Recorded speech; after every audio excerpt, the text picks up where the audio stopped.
Wankawan TV1. Selamat datang di acara Silaturahmi Persaudaraan Tapol Napol 2014-2024 dan Jaki Kemanusiaan Inisiatif. Tepuk tangan untuk acara kita hari ini. Untuk acara pertama ya. Untuk acara pertama menyanyikan cuplikan atau jingle film dari Pertemuan Tapol Napol.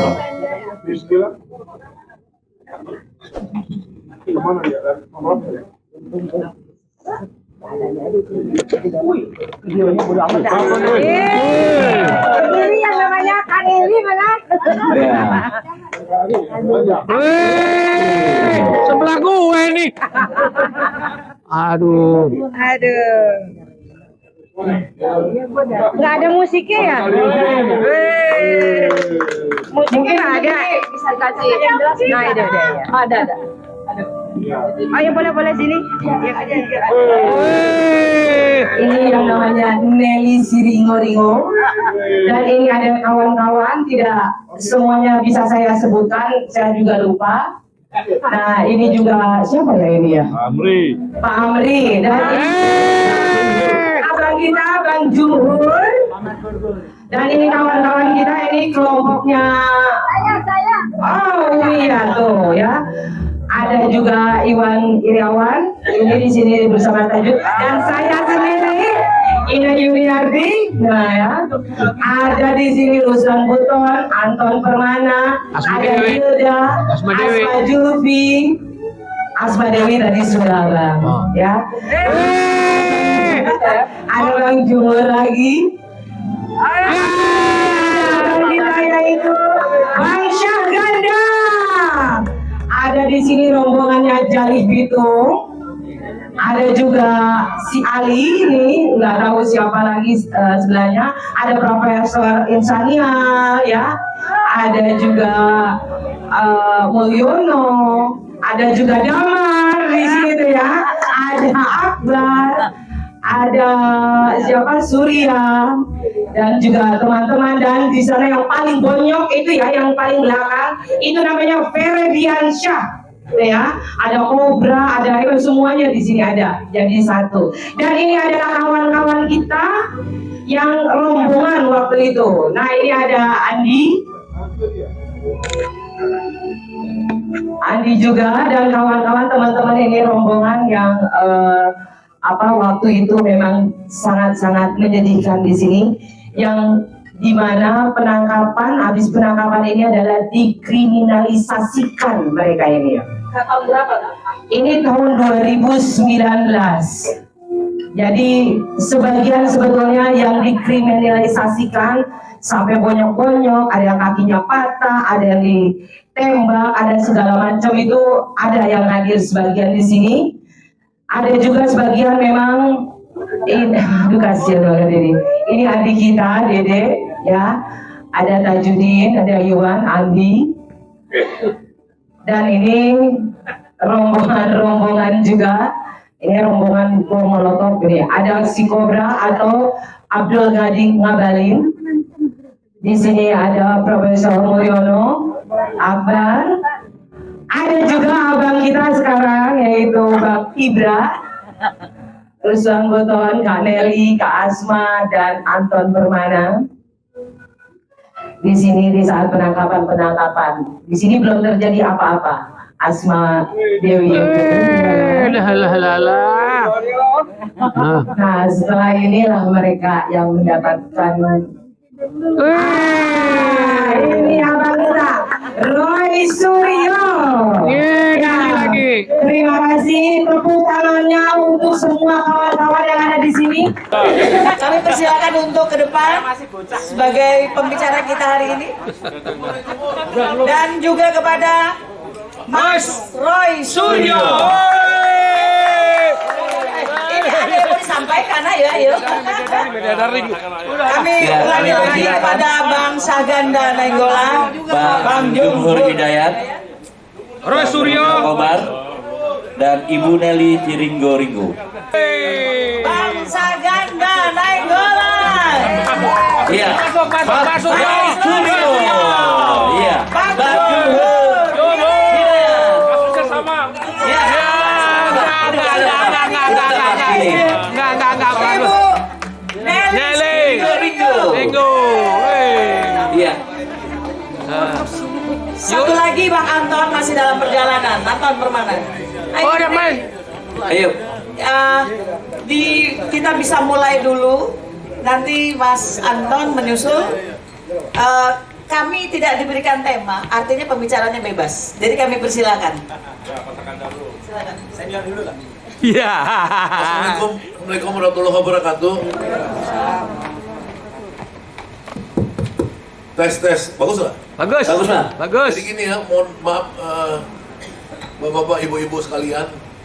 Ini harusnya settingnya nih setting bebas teman-teman di sini karena tokoh-tokoh semua yang hadir, ada Bang Habil, ada Boleh, nanti bisa. Ibu Firja, Husein, ada Hatta Taliwang, Bang Hatta, Eko, Edi Mulyadi dia ngelawan Jin dia nggak berani ngelawan Jin. Semua benar. Benar ya.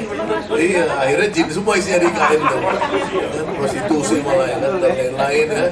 Ibu Saracen kita, Ibu Asma Dewi, ya, teman-teman Kobra apa semua udah pada ini ya. Ya banyaklah teman-teman sini, jadi saya nggak merasa punya hak melebihi dari teman-teman. Tapi intinya saya cuma satu aja. Intinya ini kan kita tadi Bu Firja bilang saya udah ngomong tuh sama Menteri Hukum, dia udah siap melakukan amnesti kata Bu Firja tadi. Tapi perlu ada tekanan atau lebih tepat arahan lebih besar dari Probdasko. Nah, pembicaraan saya dengan Probdasko ini kemarin sebenarnya ada ya, cuman kan ini kan Pak Dasko ini selalu bilang sama saya, kan lu jangan bocor-bocorin dong kalau kita ngomong dengan gitu ya kan. Ya gue bilang, gue bukan ngebocorin kalau soal tapol-napol, ini memang harus publik. Ini harus diketahui publik karena kita tidak mengemis pada Prabowo soal ini. Ya, seperti saya diskusi sama Bu Niyani tadi, Bu Niyani sudah mengingatkan kita ini bukan pengemis. Dalam konteks seperti Hasto minta dibebasin gitu, kita bukan kasus korupsi. Ini nggak ada kasus korupsi, kita bukan Tom Lembong, bukan Hasto. Ya, kasusnya korupsi walaupun ada mungkin politisasi dari Jokowi sehingga itu bisa jadi politik juga. Tapi kalau kita purely politik, ya kan, ini purely politik, kita ini korban dari kekejaman Jokowi yang secara politik itu betul-betul iblis binatang. Ya, saya itu di zaman Soeharto sama Jumhur masuk penjara. Ya dulu kan dong Soeharto itu rezim otoriter. Jokowi siapa dia? Bisa tiba-tiba dia merasa hebat dari republik ini, dari orang-orang terus bisa menghukum saya sama Jumhur dan membuat demokrasi di Indonesia. Kenapa? Makanya ini mungkin ada bau-bau jin dari bawah tanah dulu, borong-borong itu keluar dari situ. Karena wajahnya udah bingung gitu, mana Jokowi asli, mana Jokowi yang palsu nih mas ya.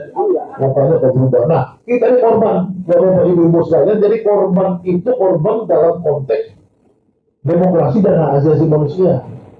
Makanya saya jelaskan kepada beliau, kepada Profesor Castro, berangkat saya dan Yogi. Ini sama Bu Nelly, saya sebut juga sama Bu Nelly ke Profesor. Ini gerakan terbuka. Ini bukan gerakan tertutup. Kita tidak ngemis pada Pak Prabowo. Ini kewajiban kepala negara. Ya, apalagi Pak Prabowo mengatakan bahwa dia itu mencontoh Nelson Mandela. Dan Nelson Mandela itu ketika dia berkuasa, dia langsung membuat namanya Komite Rekonsiliasi dan Kebenaran. Jadi kita menuntut kepada presiden, bukan kita menuntut presiden agar beliau karena semangatnya sama sama kita membentuk Komite Rekonsiliasi dan Kebenaran. Ya, kita juga nggak ada masalah rekonsiliasi dengan Jokowi seperti misalkan dulu Nelson Mandela kulit hitam rekonsiliasi dengan kulit putih. Cuman rekonsiliasi itu bukan kosong-kosong. Rekonsiliasi kan dengan Jokowi ya iya kasus Jokowi kekerasan demokrasinya oke, misalnya gitu kita melakukan dialog apa konsekuensinya misalkan. Tapi kejahatan Jokowi ya harus diperiksa dong. sama aja seperti kulit putih di Afrika Selatan kan dia dikoreksi oleh pemerintahan Nelson Mandela. Dan ada yang dikoreksi, misalkan betul nggak Jokowi sekarang kalau kata Victor Suryadi punya uang 1.000 triliun di bunker lagi buat anak, kan kita mau periksa juga dong. Kita kan semua pernah di penjara nih. Teman-teman kita yang kriminal kan banyak juga waktu di penjara. Coba kita suruh mereka tuh ngincar itu bunkernya Jokowi. Kadang-kadang teman-teman Yudi di baris krim dulu mana ya, coba itu kirim dulu tuh meletakkan rumah Jokowi di Colomado atau di Solo, jangan ada 1.000 triliun kan. Ya kita bilang kita bagi-bagi dong, kita ini kan uang pis semua bajak laut ya nggak? Jadi kita bagi dong, kan gitu ya, misalkan ilustrasinya. Jadi ada yang dalam teori Nelson Mandela itu rekonsiliasi dan kebenaran itu ada yang bisa dinegosiasikan, ada yang tidak bisa dinegosiasikan. Misalkan hak-hak kulit putih dulu misalkan di Afrika Selatan itu ada WC toilet itu cuma boleh orang kulit putih, kulit hitam nggak boleh, misalkan itu ya post gitu ya kan. Orang dulu misalkan di Indonesia ini boleh pakai ijazah palsu jadi presiden wapres, sekarang nggak boleh lagi dong. Harus ada komitmen itu ya kan. Kalau besok kita periksa ijazahnya Gibran misalkan palsu kan ya kan turun dong. Jangan kemudian orang tuh bilang satu paket enggak, yang presiden itu boleh sendiri, kayak Habibie presiden sendiri, nggak perlu ada wakil ya kan. Kalau mau ada wakil kita dukung Dasko jadi wakilnya enggak.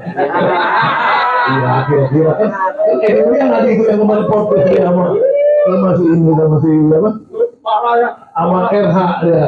Dia bukan sekarang Edi Mulyadi kemarin podcast sama Repri Harun soal itu soal dia, makanya aku suka nonton dong punya Edi podcastnya, jangan sombong matang-matang dianggap kecil punya Edi nggak pernah nonton makanya. Nah itu candanya gitu, artinya kita bukan menolak rekonsiliasi, tapi ada negosiasinya. Nah, ya teman-teman sekalian, saya menyetir tadi yang kata Buniani ini sebenarnya orang yang pertama ditangkap ya. Baru Bu Firja, baru kelompok kita nih yang sama Ibunda Rahmawati Soekarno Putri. Saya ini kan sebenarnya ditangkap juga harusnya, cuma diselamatin sama Mas Eko. Mas Eko bilang, entar nih gue lagi ditangkap dibawa ke Brimob. HP gue nggak diambil nih, gue kasih tau lu kabur aja sama Mas Eko. Itu gue makanya waktu Bu Rahmawati Ibn sama Mas Eko ditangkap, saya berhasil kabur. Gitu ceritanya. Kalau nggak saya nomor sama tuh sama Mas Eko.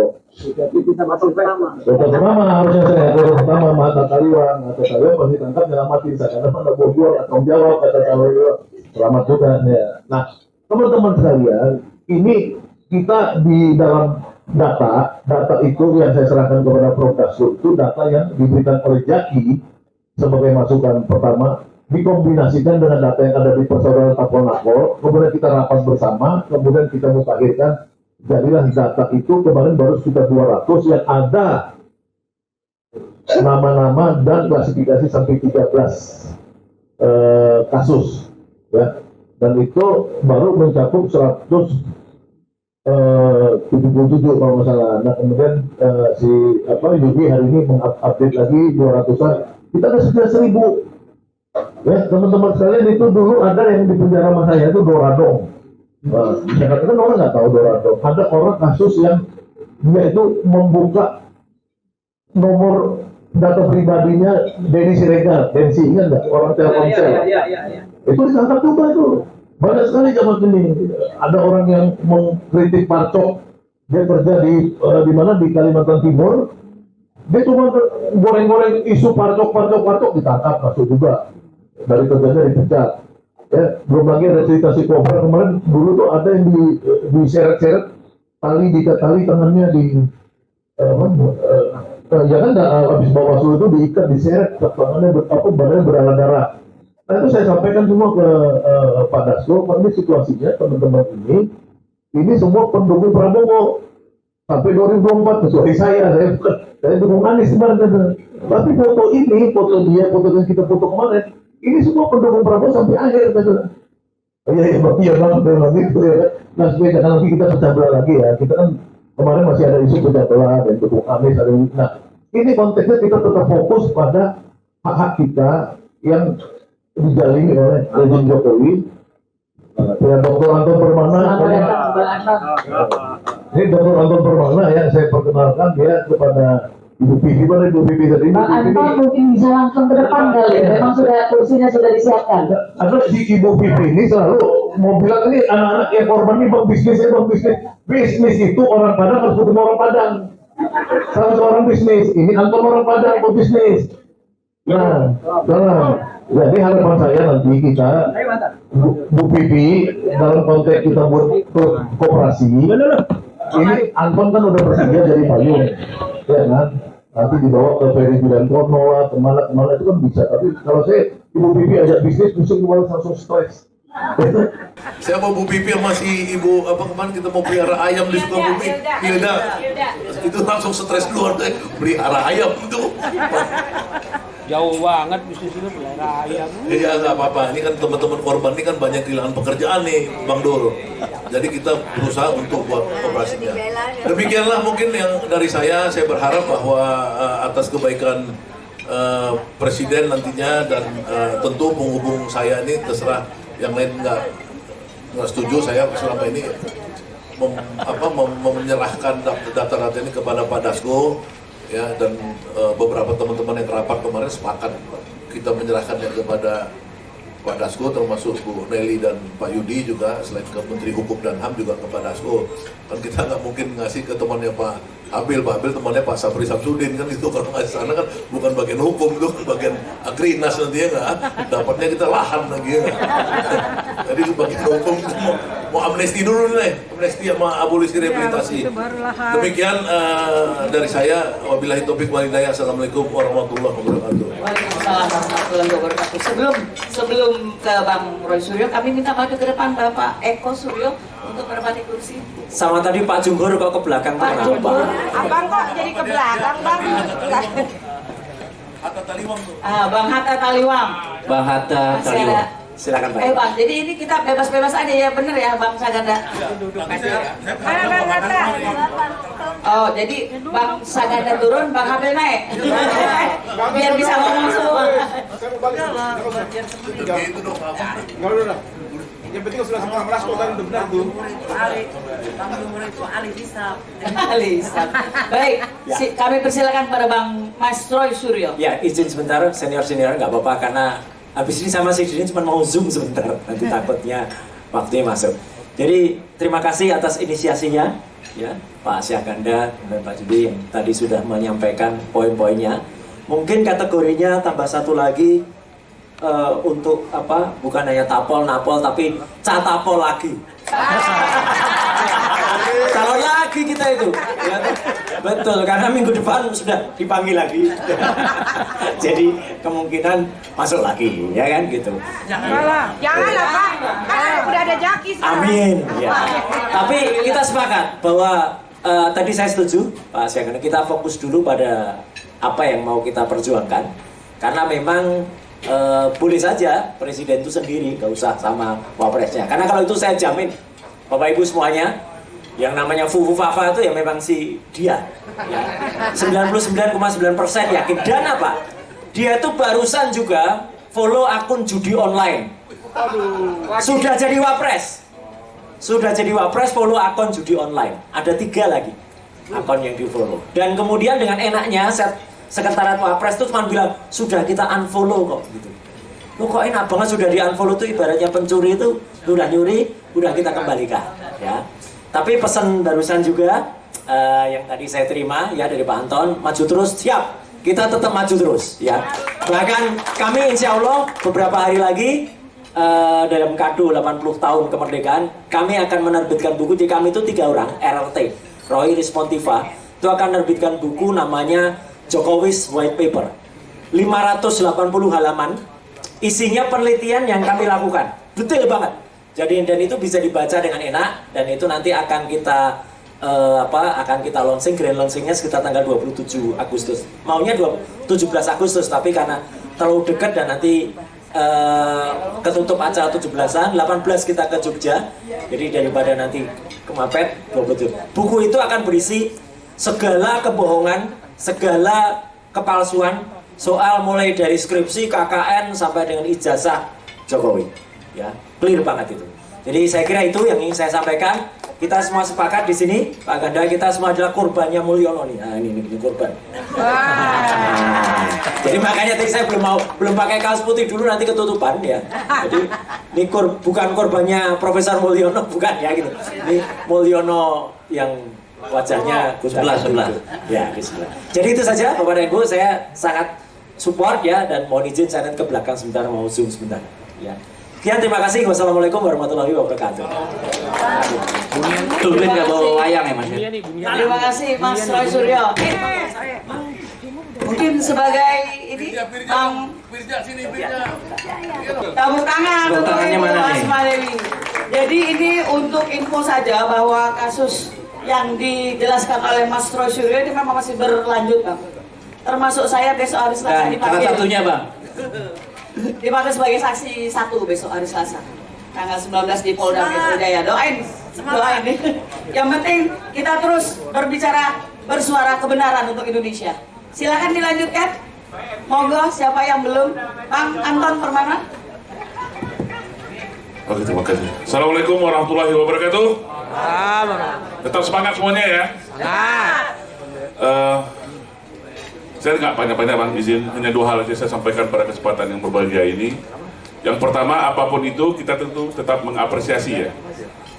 Insya Allah sebentar semua para tapol dan napol ini akan mendapatkan amnesti, walaupun dalam tanda petik secara moral, material ya kita sudah mengalami ya. Kita sudah dipenjara, kita sudah dihinakan, kita di berbagai macam dipermalukan dalam ketika rezim itu berkuasa gitu. Tapi saya yakin secara psikologis, secara administratif ini sangat berdampak positif pada kita semua. Contohnya kemarin Bang, izin waktu saya ke Singapura, kita habis itu acara di Batam sama Bang Sanggada, saya masih dicekal tuh Bang yang ketiga kali itu.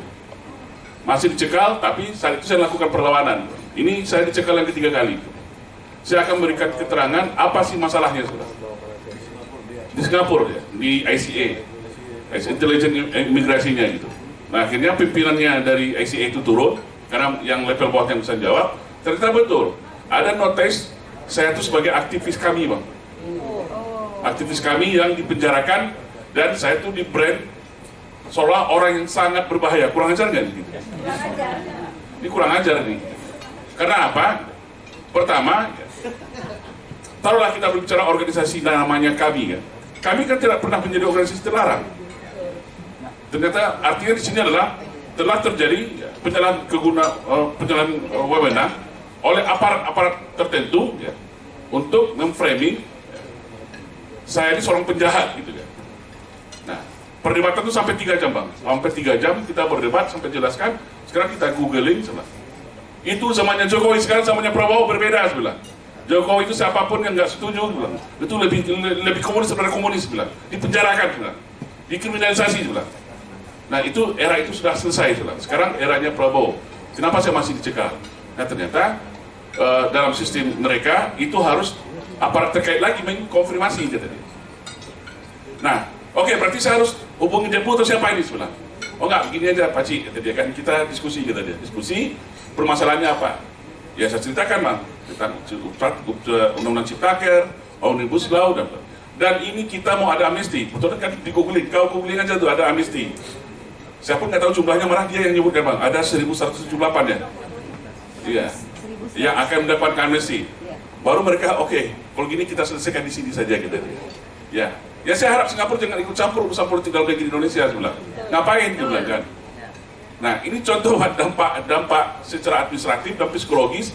Ya kita sebagai tapol dan napol bagi orang yang nggak paham itu seolah jahat sekali gitu. Jahat sekali. Nah saya sebagai pebisnis juga Bang itu pengaruh gitu. Ya kita ketemu, iya gitu. Nah atau pernah kok rasa ingat ya namanya gitu. Kita ketemu, langsung keluar di googling tuh, ramai gitu kan gitu. Nah saya harap dengan amnesti ini saya insya Allah dikabulkan ya. Ini sangat berdampak positif untuk kita semua. Terus yang kedua, saya menindaklanjuti apa yang disampaikan Bang Roy Suryo tadi, betul. Kita harapkan juga adalah dengan pemberian amnesti ini ada semua jaminan. Jaminan tidak akan ada lagi upaya kriminalisasi oleh pemerintah atau penguasa terhadap suara-suara para aktivis. Gitu. Tidak ada pemukaman lagi gitu kan. Karena istilahnya gini, ketika sebuah kebenaran itu dibungkam berarti ada kejahatan dan kebusukan sedang disembunyikan. Betul tidak? Betul. Nah, fakta empiris yang kita harapkan itu adalah tidak ada lagi upaya kriminalisasi terhadap Rosuryo, Risman Sianipar, Dr. Tifa, Abraham Samad, dan teman-teman lainnya. Setuju? Setuju. Nah, kita harapkan itu salah satu, ya saya yakin Pak Prabowo tetap adalah seorang pemegang kekuasaan tertinggi, ya. Tidak bisa disetir. Makanya semoga podcast kita hari ini dilihat oleh Pak Kapolri ini, Bang. Presiden sekarang itu adalah Prabowo. Ya, seperti Pak Gatot bilang kemarin di dia, salah satu statementnya, jangan coba-coba lagi gaya-gaya lama di periode Pak Prabowo ini. Tidak ada lagi pembukaan upaya kriminalisasi terhadap kebebasan berpendapat. Setuju kita semuanya ya? Setuju. Oke, terima kasih. Assalamualaikum warahmatullahi wabarakatuh. Silakan langsung menyambung. Ayo Bu Asma.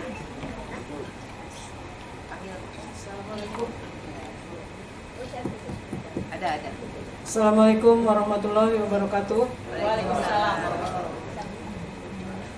Saya meminta kepada Bapak Prabowo untuk mengabulkan permohonan kami, kewajiban Bapak untuk memberikan amnesti, rehabilitasi dan abolisi,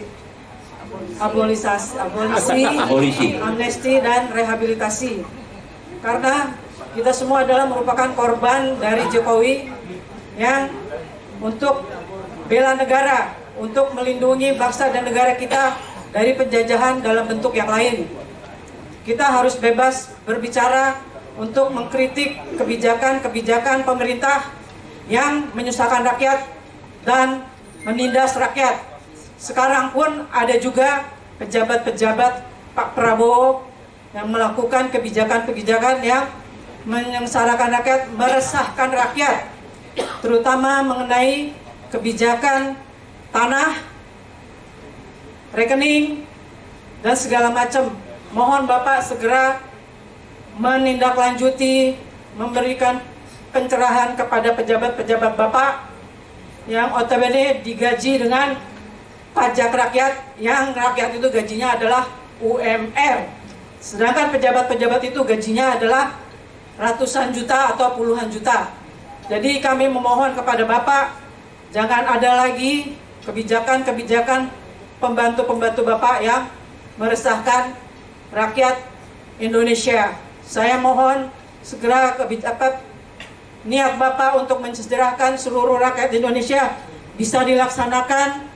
Kebijakan Bapak harus pro rakyat. Tidak ada lagi kriminalisasi. Kalau ada rakyat yang ingin mengkritik kebijakan-kebijakan pejabat Bapak, tidak boleh ada lagi yang masuk di dalam penjara. Saya mohon dengan sangat Bapak, saya tahu Bapak juga merasakan bagaimana rasanya difitnah, dikriminalisasi sebagai penjahat HAM, sebagai segala macam. Pasti Bapak merasakan di hati Bapak bahwa Bapak sedih, walaupun Bapak bilang menerima itu semua. Tapi tidak semua bisa menerima karena ada akibat kegiatan kriminalisasi dari Bapak Jokowi. Ada yang kehilangan pekerjaan, ada yang bercerai dari suaminya, ada yang bercerai dari istrinya, ada yang meninggal. Jadi mohon Bapak perhatikan apa yang kami katakan sekarang ini, mohon segera ditindaklanjuti. Saya bukan memerintahkan kepada Bapak, tapi mohon kebijaksanaan Bapak untuk memenuhi permohonan rakyat yang sebenarnya merupakan majikan dari pejabat-pejabat di negara ini. Jadi mohon Bapak, sekian saya cuma menyampaikan itu, jangan ada lagi kriminalisasi. Semoga semua rakyat yang ingin mengucapkan kritik atau menyampaikan pendapat harus diterima dan tidak boleh ada lagi yang masuk bui. Betul. Sekian, terima kasih. Wassalamualaikum warahmatullahi wabarakatuh. Ya, untuk selanjutnya mungkin Ibu Nelly.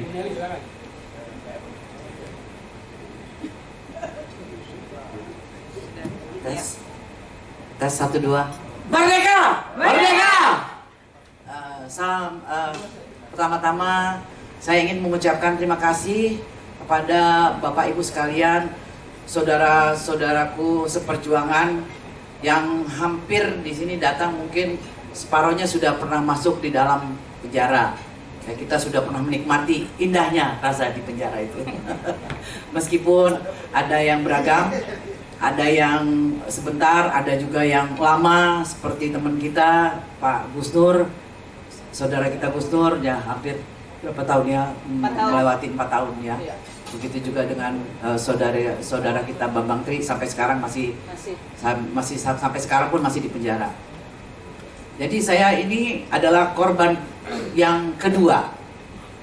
Tetapi saya melakukan perlawanan yang pertama dengan Bapak Presiden Jokowi. Karena waktu itu tahun 2014 saya melakukan gugatan di Pengadilan Negeri Jakarta Pusat melawan Joko Widodo. Waktu itu beliau masih sebagai Gubernur DKI Jakarta. Karena pada saat itu saya termasuk tim relawan. Jadi ini saya orang yang pindah ini, orang aktivis yang bertobat. Kembali ke jalan yang benar. Jadi waktu 2014 saya gugat beliau di Pengadilan Negeri Jakarta Pusat karena pada tahun 2012 saya adalah relawan yang mungkin cukup pilitan. Kalau ditanya orang PDI pasti tahu saya. Dan sampai beliau menang, ada beliau yang menjanjikan kepada saya yaitu untuk pemberdayaan masyarakat. Yang saya minta itu bukan jabatan, yang saya minta itu bukan kue-kue kekuasaan, tetapi yang saya minta itu adalah untuk kemanusiaan, untuk saudara-saudara kita yang pada saat itu tidak mempunyai pekerjaan. Baiklah, bagaimana caranya supaya dibangun satu usaha untuk masyarakat seperti Badan Usaha Milik Rakyat Jakarta dengan diberdayakan dan juga diberikan pelatihan-pelatihan untuk menjadi tenaga yang terampil sehingga mereka bisa diberikan pekerjaan yang sesuai dengan keterampilannya. Tapi rupanya itu janji itu hanya janji apa namanya ya, JJS, apa itu JJS, janji surga. Dari di situ saya mulai rasa kecewa. Saya kecewa sekali dan saya mempunyai kontrak politik untuk itu. Sehingga pada tahun 2014 saya menggugat Bapak Jokowi ke Pengadilan Negeri Jakarta Pusat. Menjelang beliau, dan satu lagi karena saya merasa beliau belum pantas untuk mengajukan diri sebagai presiden karena belum selesai masa jabatan beliau sebagai gubernur. Nah, di situ saya gugat, tapi ya karena mungkin sudah ada permainan di belakang semua itu, saya di NO kan, saya nggak tahu apakah bisa sepertinya di NO kan sih masih bisa dilawan lagi sih sebenarnya ya. Tapi itu sudahlah, itu masa lalu. Beliau juga sudah tidak menjadi apa-apa sekarang, sudah menjadi rakyat biasa. Ya ini eksesnya. Jadi saya dengan berbagai macam aneksasi ya, pokoknya bagaimana ini perempuan Nelly Sringoringo ini harus masuk penjara gitu. Saya memang agak keras untuk mengkritik beliau, mungkin terlalu keras, tapi menurut saya itu hak saya karena saya mempunyai apa ya, dasar hukum konstitusi kita yang memang memberikan ruang untuk berbicara, dan itu adalah ruangnya konstitusi. Siapa ya dari kita yang berani melawan konstitusi? Kan nggak ada. Jadi itu hak saya sebenarnya untuk bersuara. Dan menurut saya namanya kritik itu nggak ada yang manis. Kalau yang manis itu rayuan, bukan kritik. Rayuan itu dengan lembut, tapi kalau kritik itu sebenarnya bukan untuk sesuatu yang jahat, tetapi untuk untuk menyadarkan atau membenarkan sesuatu yang salah untuk kembali ke jalan yang benar.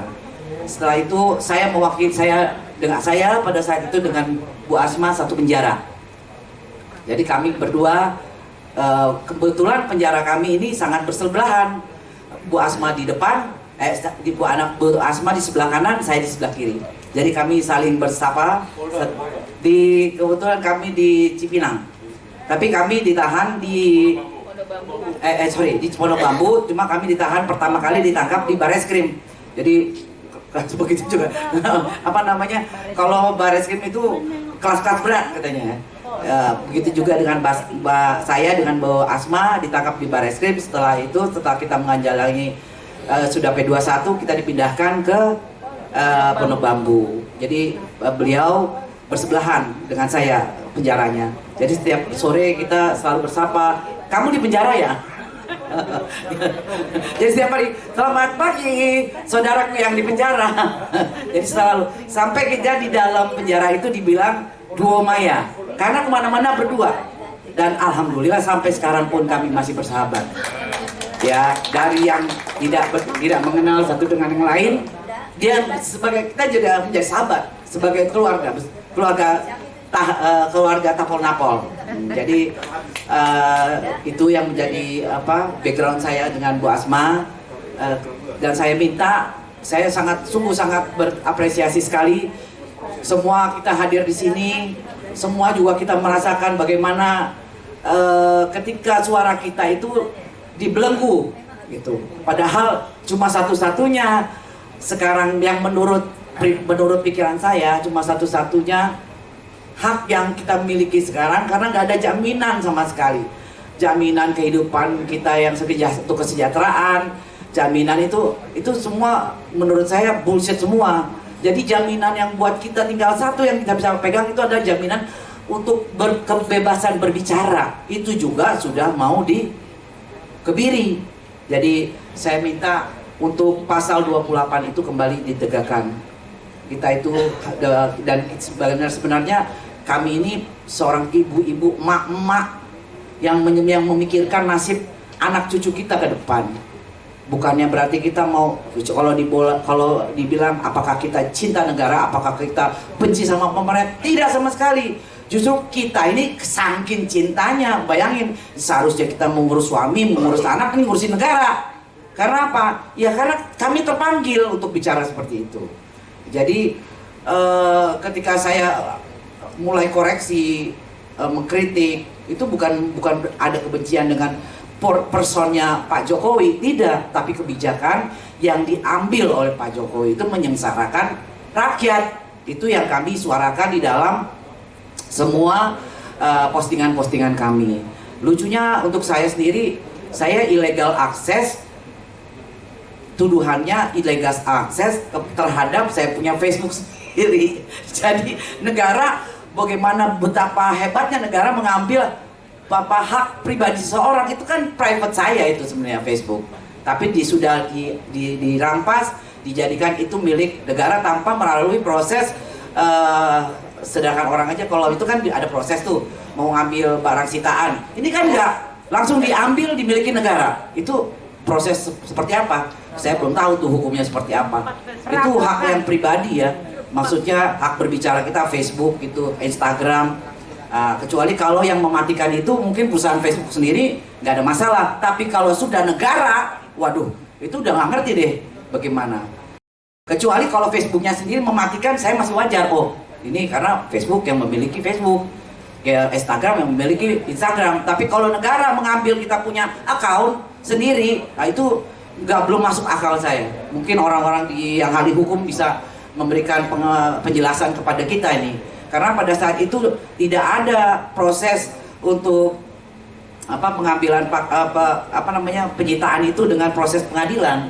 Jadi langsung saja diambil bahwa itu. Nah, ketika saya membuka itu, saya dianggap illegal akses terhadap Facebook saya sendiri. Nah, itu yang membuat saya agak lucu menurut saya. Tapi ya itulah namanya, karena begitu kekuasaan diganggu, ya akan terjadilah hal-hal yang tidak mengenakan kepada kita. Tapi kita nggak berhenti di situ saja. Jadi saya bersyukur juga termasuk salah satu Tapol Napol di sini. Teman saya banyak jadinya sekarang.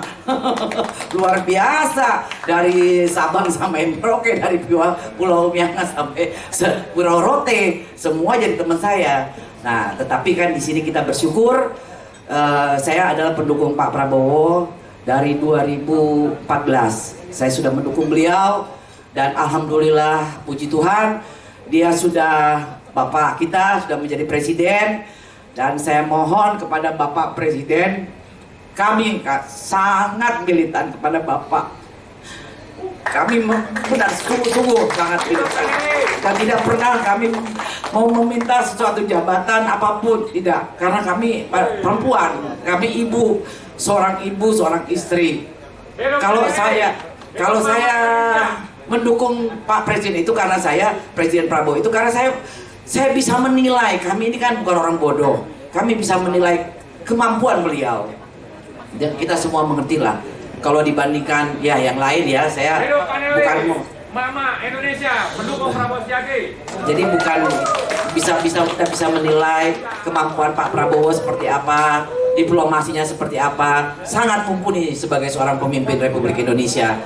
Dan saya minta kepada Bapak Presiden Prabowo dan khususnya mungkin karena beliau sangat sibuk, tapi bisa ada masukan juga dengan dari Bang Profesor Dasko, Bang Dasko yang sering saya panggil Bang Dasko sih. Saya juga sudah menghubungi beliau, Bang. Jangan lupa kami, Bang. Kami adalah orang-orang yang sangat setia dan militan. Sampai kami mau berlelah-lelah, bercapek-capek, sampai kami juga masuk di penjara, dipenjarakan. Yang seumur hidup saya nggak pernah terpikirkan, pernah terbesit atau pernah mimpi saya masuk penjara, nggak pernah sama sekali. Tetapi bukan itu berarti saya jadi kecil hati, tidak. Justru ini membuat saya tambah semangat gitu loh.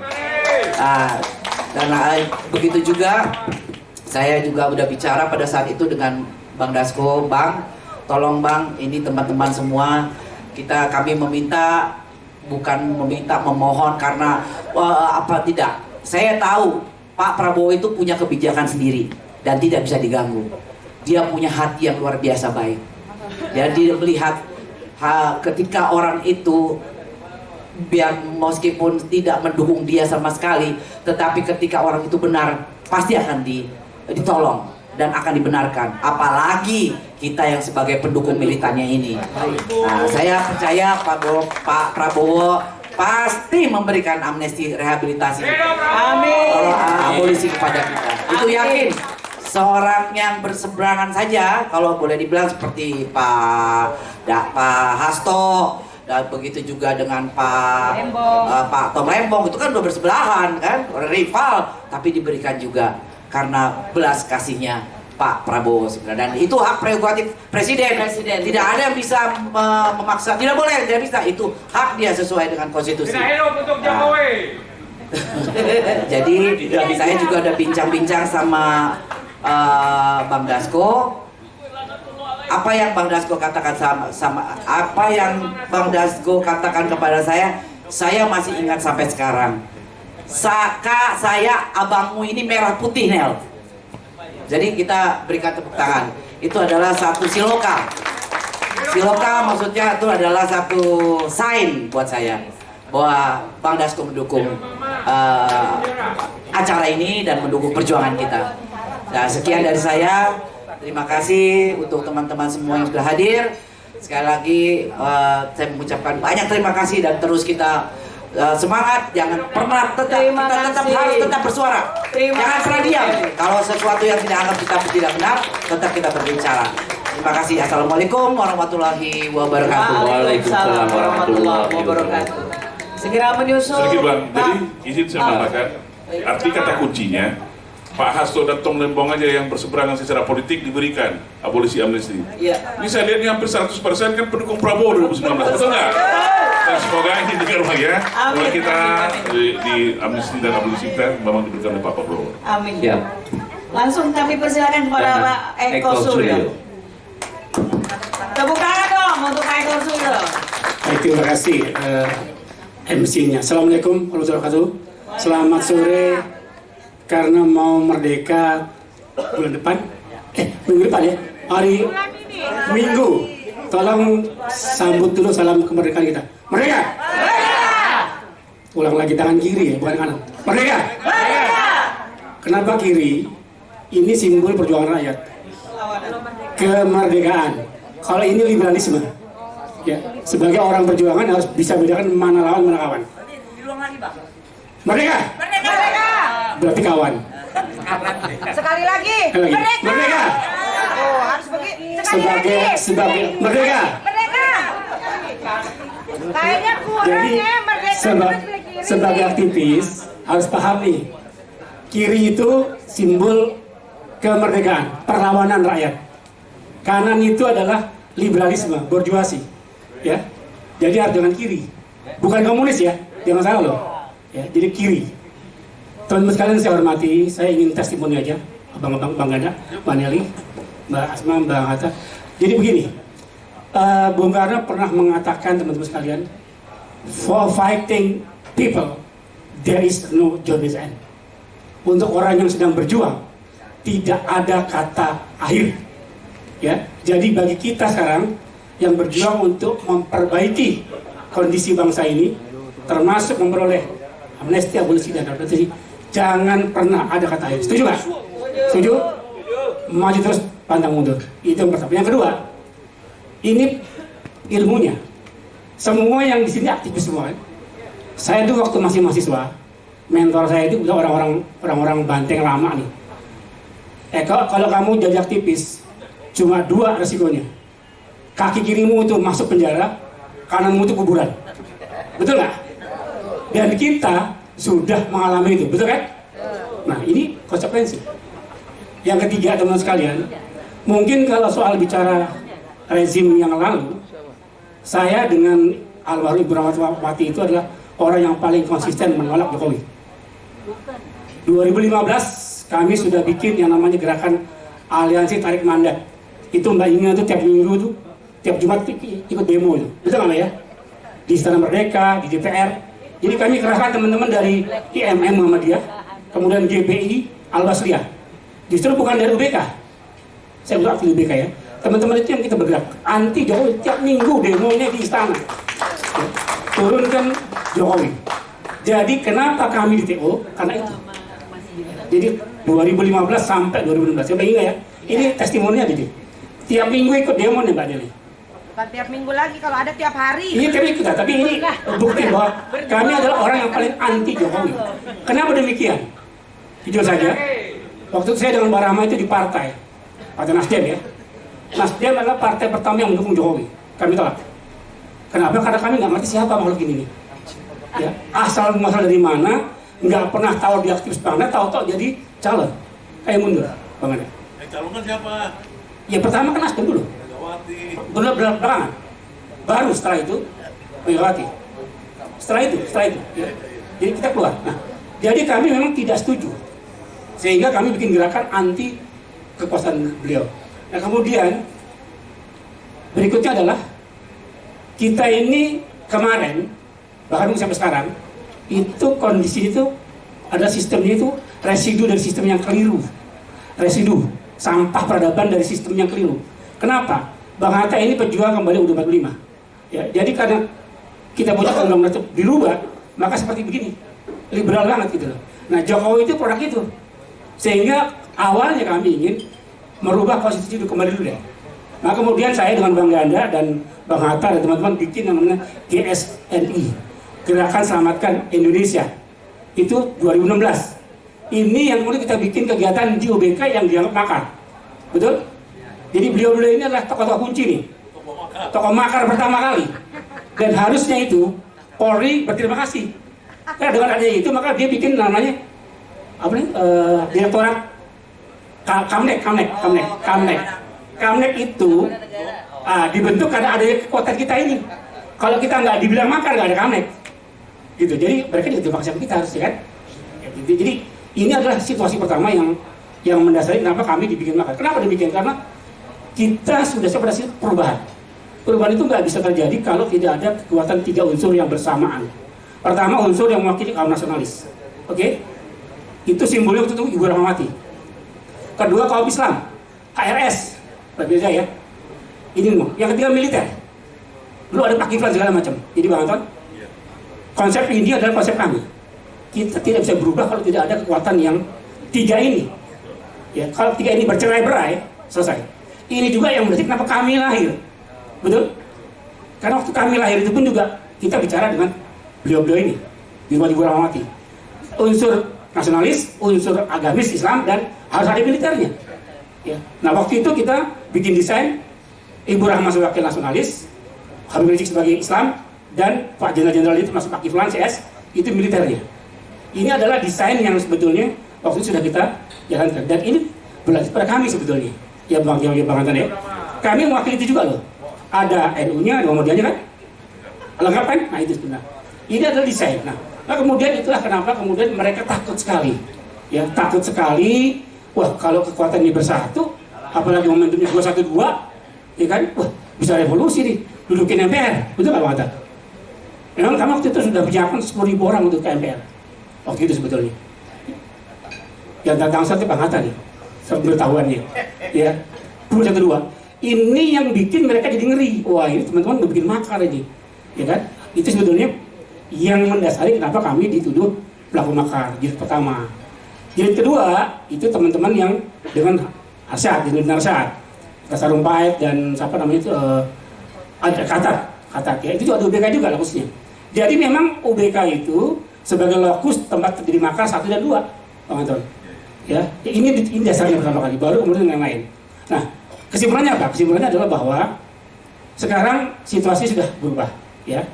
Kami 2014 saya dengan Mbak Rahma itu di Gerindra. Saya di PP Gerindra sampai 2021. Ya Mbak Asma ya. Saya sempat ketua bidang ideologi, sempat wakil sekjen. Ya. Dan kita lihat Gerindra itu manifestonya adalah kembali ke UUD 45. Oke. Pak Prabowo berkali-kali setiap datang ke UBK bilang Mbak Rahma, saya ini Bung Karno. Saya ini Soekarno. 2 kali datang ya di UBK, di kampus upacara 17 Agustus sampai media itu mendikotomikan waktu itu ya. Istana itu Megawati Jokowi, UBK itu Prabowo Rahmawati. Bayangin tuh. Saya seperti itu. Ya 2 kali tuh dikotomi dibuat oleh media massa. Istana itu adalah Jokowi Megawati, UBK itu Prabowo dengan Rahmawati. Jadi saya pikir teman-teman nggak usah berkecil hati. Semua yang depan ini adalah teman-teman yang komited untuk berdoa di semua. Jadi itu aja mungkin Bang yang saya tambahkan atas testimoni saja. Mudah-mudahan kita satu hati, jangan ada dusta di antara kita. Kita semua semata-mata untuk kebaikan bersama. Setuju? Setuju. Baik, terima kasih banyak. Assalamualaikum warahmatullahi wabarakatuh. Merdeka. Merdeka.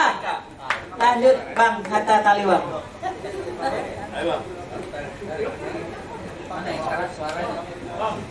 Woi, aduh.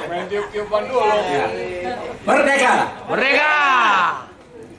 Saya merasa bersyukur karena sebagian cerita sudah diceritakan oleh Mas Eko, jadi nggak perlu panjang sebenarnya.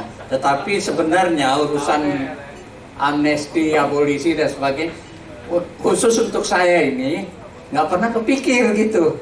Karena saya lihat Ibu Rahmat, anak pendiri negara, meninggal dalam status tersangka, ya kan? Lalu Jenderal Aditya Warman juga meninggal dalam status tersangka. Apalagi saya gitu loh. Jadi saya nggak pernah pikir lagi ya, saya sudah siap mati sebagai tersangka gitu loh.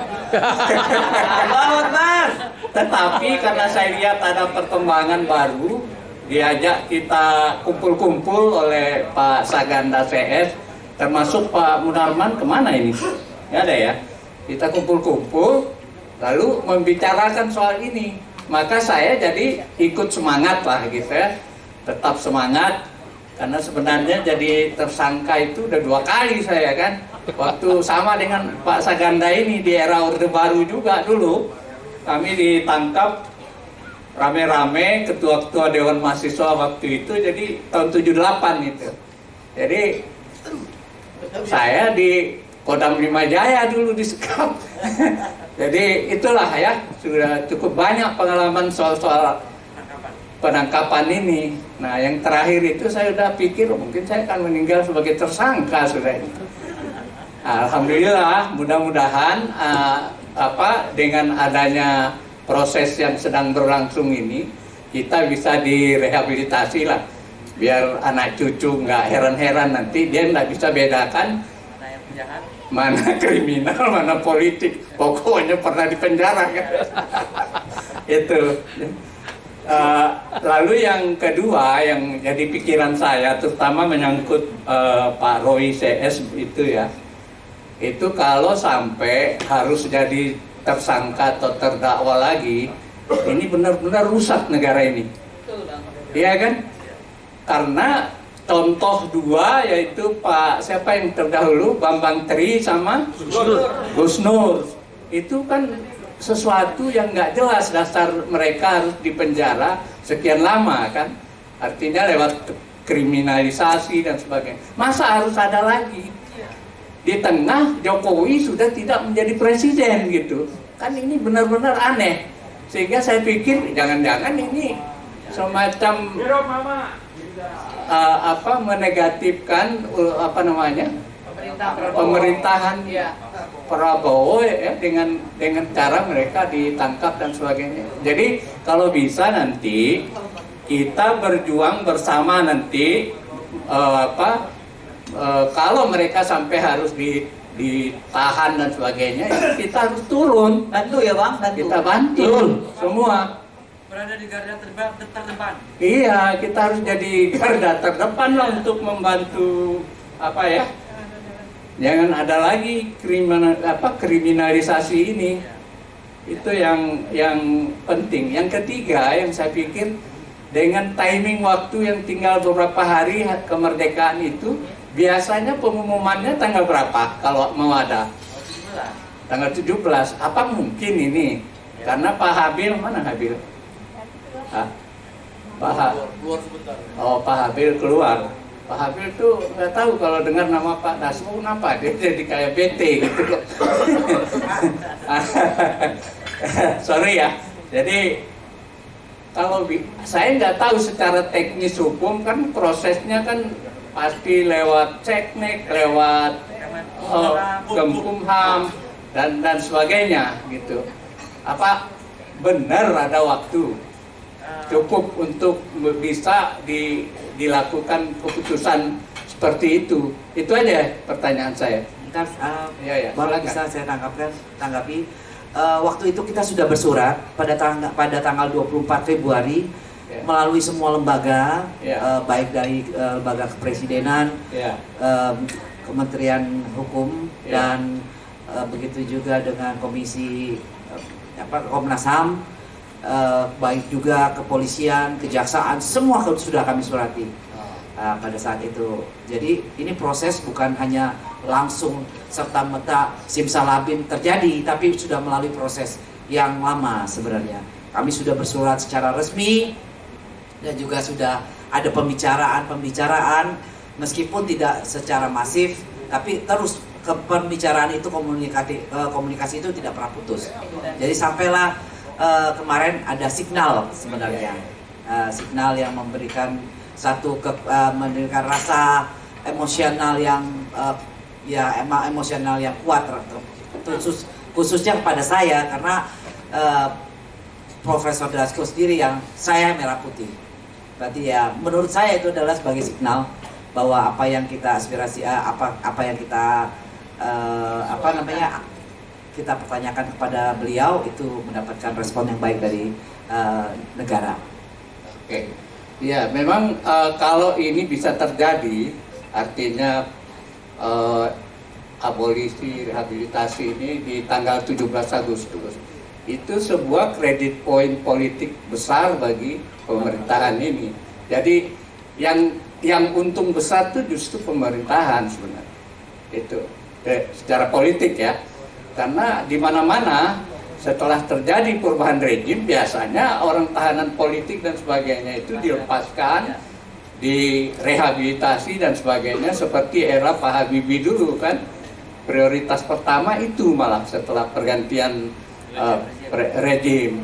Nah itu yang kita harapkan, ini kredit poin bagus karena itu bisa menutup kontroversi soal kemarin itu abolisi dan sebagainya, karena itu terkait dengan isu korupsi yang bisa pro kontra kan. Jadi kalau yang ini menutup itu, jadi mudah-mudahan Pak Prabowo menangkap apa yang tersirat ini dari persoalan yang kita bicarakan pada hari ini. Semoga Pak Prabowo bisa tersentuh lah ya. Saya tahu beliau orang yang baik hati ya kan. Dari sekian pengalaman kita berinteraksi dan sebagainya, Kami menangkap batinnya itu batin yang baik gitu, bahwa implementasi dan sebagainya itu urusan lain lagi di manajemen, di administrasi dan sebagainya. Tapi prinsipnya beliau orang baik, insya Allah kita akan dikabulkan ya kalau saya pikir. Kalau tidak dikabulkan justru aneh, berarti ada sesuatu yang tidak menginginkan proses ini. Saya kira itu. Terima kasih. Wassalamualaikum warahmatullahi wabarakatuh. Terima kasih Bang Hatta. Waalaikumsalam warahmatullahi wabarakatuh. Kami buka sesi tanya jawab kepada para tamu yang sebelum tanya jawab, bagaimana itu ada mic Bang? Di situ. Naik aja Yud. Naik aja. Ya, saya berdiri sebentar. Mau menyampaikan bahwa kita tidak berhenti di sini. Nanti tanggal 19 Agustus 2025 ya, kita mau aksi di jalan mengibarkan bendera spanduk raksasa 1 km. Ya. Lokasi datang ya. Bang? Lokasinya di depan Bawaslu. Di depan Bawaslu. Banyak orang kematian waktu di tragedi Bawaslu. Jam berapa Bang?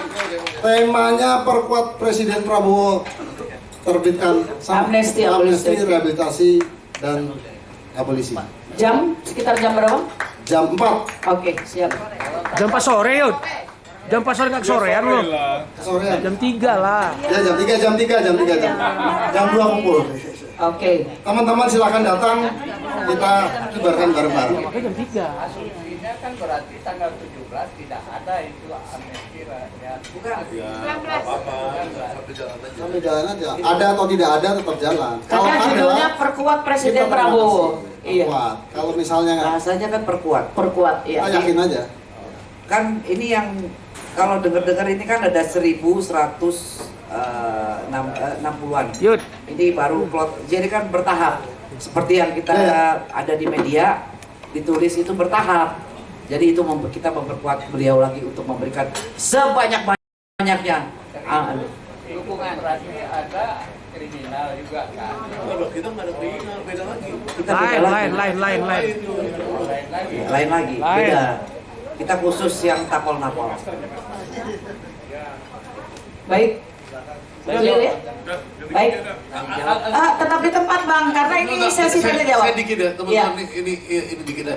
Pada akhir Oktober tanggal 29 tahun ini ya sampai tanggal 2 saya itu jadi co-organizer dari Ubud Writers and Readers Festival, International Festival. Kekurangan dong. Nah, itu ribuan turis dan penulis-penulis internasional, 100 penulis terkenal internasional akan ada di sana. Nah, tadi apa yang diucapkan oleh Ibu Nelly ya, sambil beliau nangis tadi, itu adalah peristiwa kemanusiaan yang kita harus tulis. Semua ibu-ibu, bapak-bapak yang pernah di penjara, tuliskan apa yang bisa kita tulis. Kalau kita mau sama-sama, nanti saya latih, saya buat pelatihan menulis ya, supaya itu nanti bisa kita pamerkan di sana. Aish, mantap. Ya, setuju nggak? Iya. Ya. Ya, jadi saya kemarin minta Pak Fadli John karena saya buat acara sama dia untuk mendukung itu, dan dia mendukung sama Ketua Komisi 10 Heti Pak Sepudin. Nah, saya nanti mau minta Pak Fadli John bedah buku presiden di sana, ya kan, Indonesia Paradoks dan solusinya. Presiden bisa datang, bisa juga pakai video call. Itu salah satu acara saya di sana nanti. Nah, tapi ini semua yang masuk penjara itu kalau bisa buat tulisan, kayak Ibu Asma buat tulisan aja 1 halaman, 2 halaman. Atau kalau mau nulis yang panjang juga silahkan, nanti kita terbitkan dalam bahasa Inggris. Ya, kalau bisa dalam sebulan ini teman-teman udah serahkan ke saya, nanti saya coba terjemahkan ke dalam bahasa Inggris, nanti ditampilkan di sana. Itu aja dari saya. Terima kasih. Nanti akan dibikin pengumuman lagi ya Bang untuk di jadi diingatkan kembali bahwa besok tanggal 19 Agustus jam 3 sore kumpul jam 2 itu di mana tadi Bang? Bawaslu, di depan Bawaslu, memperingati 21 sampai 23 Mei ya. Baik, kami buka sesi tanya jawab kepada yang pertama ada Bang Muslim Arbi, berikutnya ada Bang Rahmat Shah. Ada lagi? Sesi pertama kami buka 3. Bu Hilda barangkali? Ada? Bang Muslim Arbi dulu ya, kami persilakan. Lagi bang, lagi bang. Bung Anton, Ibu Asma, Mas Roy, ya, makasih terliwang. Pak Dokter, kenapa? Jadi gini, ini Bang Ganda, saya minta ini terutama pada sekolah, ya, itu jangan lagi gelap. Indonesia gelap ini kan ini perlengkapan, ya kan, tapol-napol, ya kan. Nah di era Prabowo ini jangan lagi terjadi. Nah oleh sebab itu kebetulan saya di dalam menjadi ketua TPWA, ya kan, yang sekarang ini 12 orang yang sudah dipanggil terlapor, termasuk ini nih, siapa namanya? Mbak Mary, ya kan. Kemudian ada media juga, jadi saya bikin klaster, ada advokat, ada aktivis, ada Abraham Samad, ada jurnalis dan sebagainya. Jadi kalau begini terus Indonesia terus seperti apa yang kita inginkan, gitu, ya kan? Jadi saya sebetulnya tidak diundang acara ini kan katanya lapor ya. Tapi karena dapat undangan di grup, ya kan, Bung Ganda jadi saya datang. Pesan saya adalah bahwa mari kita akhiri Indonesia gelap itu dengan cara apa? Jangan lagi Prabowo membiarkan Kapolri, ya kan? Itu kan Kapolri gitu loh. Kalau Kapolri memerintahkan Kapolri jangan, pasti balik gitu loh, ya kan? Nah kemarin itu kan Kapolri sudah ganti Bareskrim, ya kan?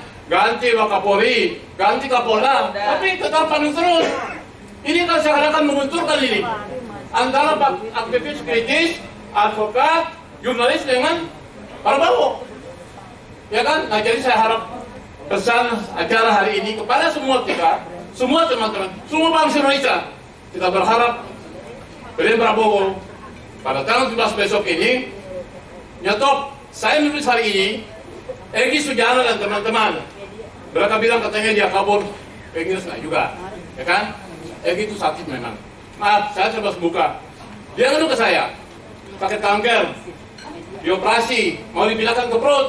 Saya bilang, jangan, di ke Malaysia, ya kan? Akhirnya sudah. Tapi kemudian penyembuhan nanti dibalik ke Malaysia lagi.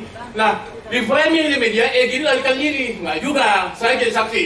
Kenapa? Kemarin pada saat di Polda Metro Jaya dia datang, juga Bareskrim datang dia. Nah, jadi oleh sebab itu, bagaimanapun, ya kan, itu juga termasuk bersama Liu Sukarisma, ya kan, Ratna Sarumpait dan sebagainya kita. Nah, persoalan tadi Bang Hatta bilang, jangan sampai meninggal, apa namanya itu? Nah, Pak Hasto saja mau meninggal itu minta dicabut. Apa itu, ya kan? Jadi saya kira kita akhiri Indonesia gelap ini dengan cara salah satu di antaranya, jangan lagi mengkriminalkan para pemikir, para aktivis, dan para penegak hukum. Allahu Akbar. Assalamualaikum warahmatullahi wabarakatuh. Waalaikumsalam. Bang Deddy, ini bukan pertanyaan ya? Ya, permintaan ya? Ini pendekatan. Konfirmasi. Baik. Bang lagi belum, Kapolri dipecopot gitu. Udah diomongin tadi. Udah tadi. Bang Rahmat Shah tadi, sebentar Bu Hilda, Bang Rahmat Shah dulu. Ini orang Medan ini.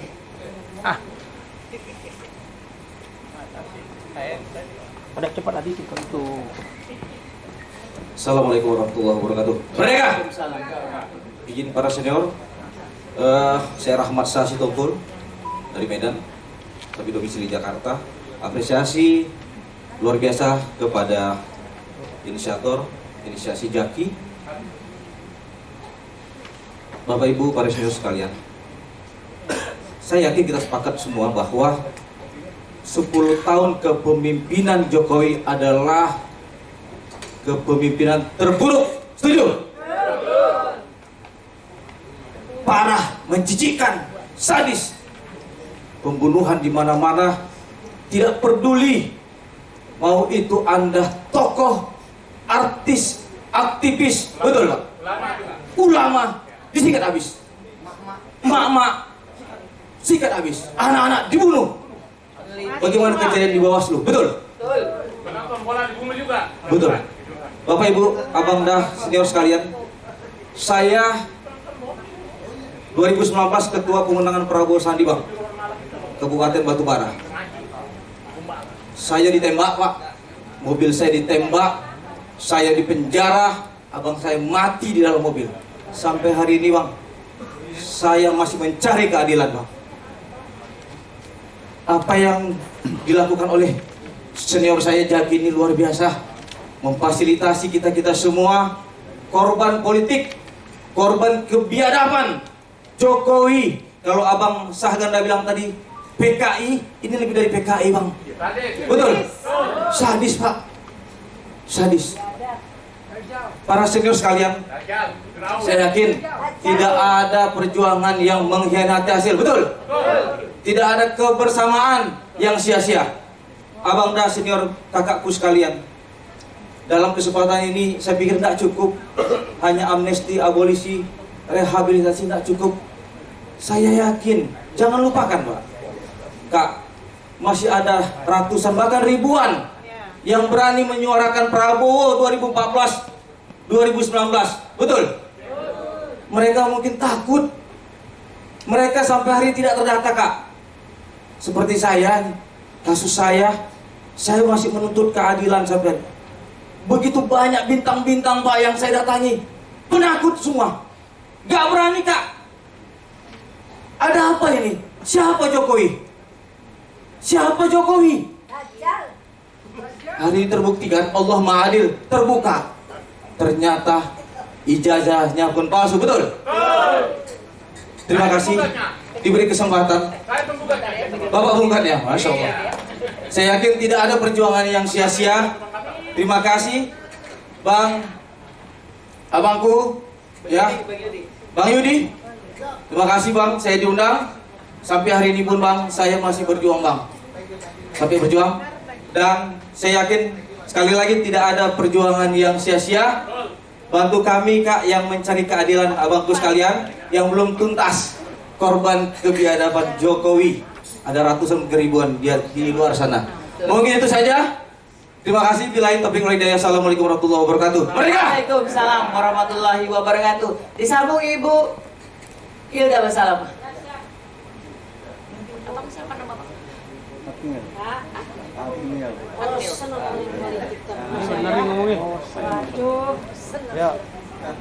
Assalamualaikum warahmatullahi wabarakatuh. Merdeka apa durung merdeka ya? Belum. Jadi ngomong merdekanya gimana? Mereka. Ya oke. Terima kasih kepada inisiator Jaki dan rekan-rekan yang saya hormati, semuanya yang duduk di sini dan semuanya yang tidak bisa saya sebutkan satu persatu. Alhamdulillah silaturahim ini membuat bulu Roma merinding sekali. Dingin soalnya.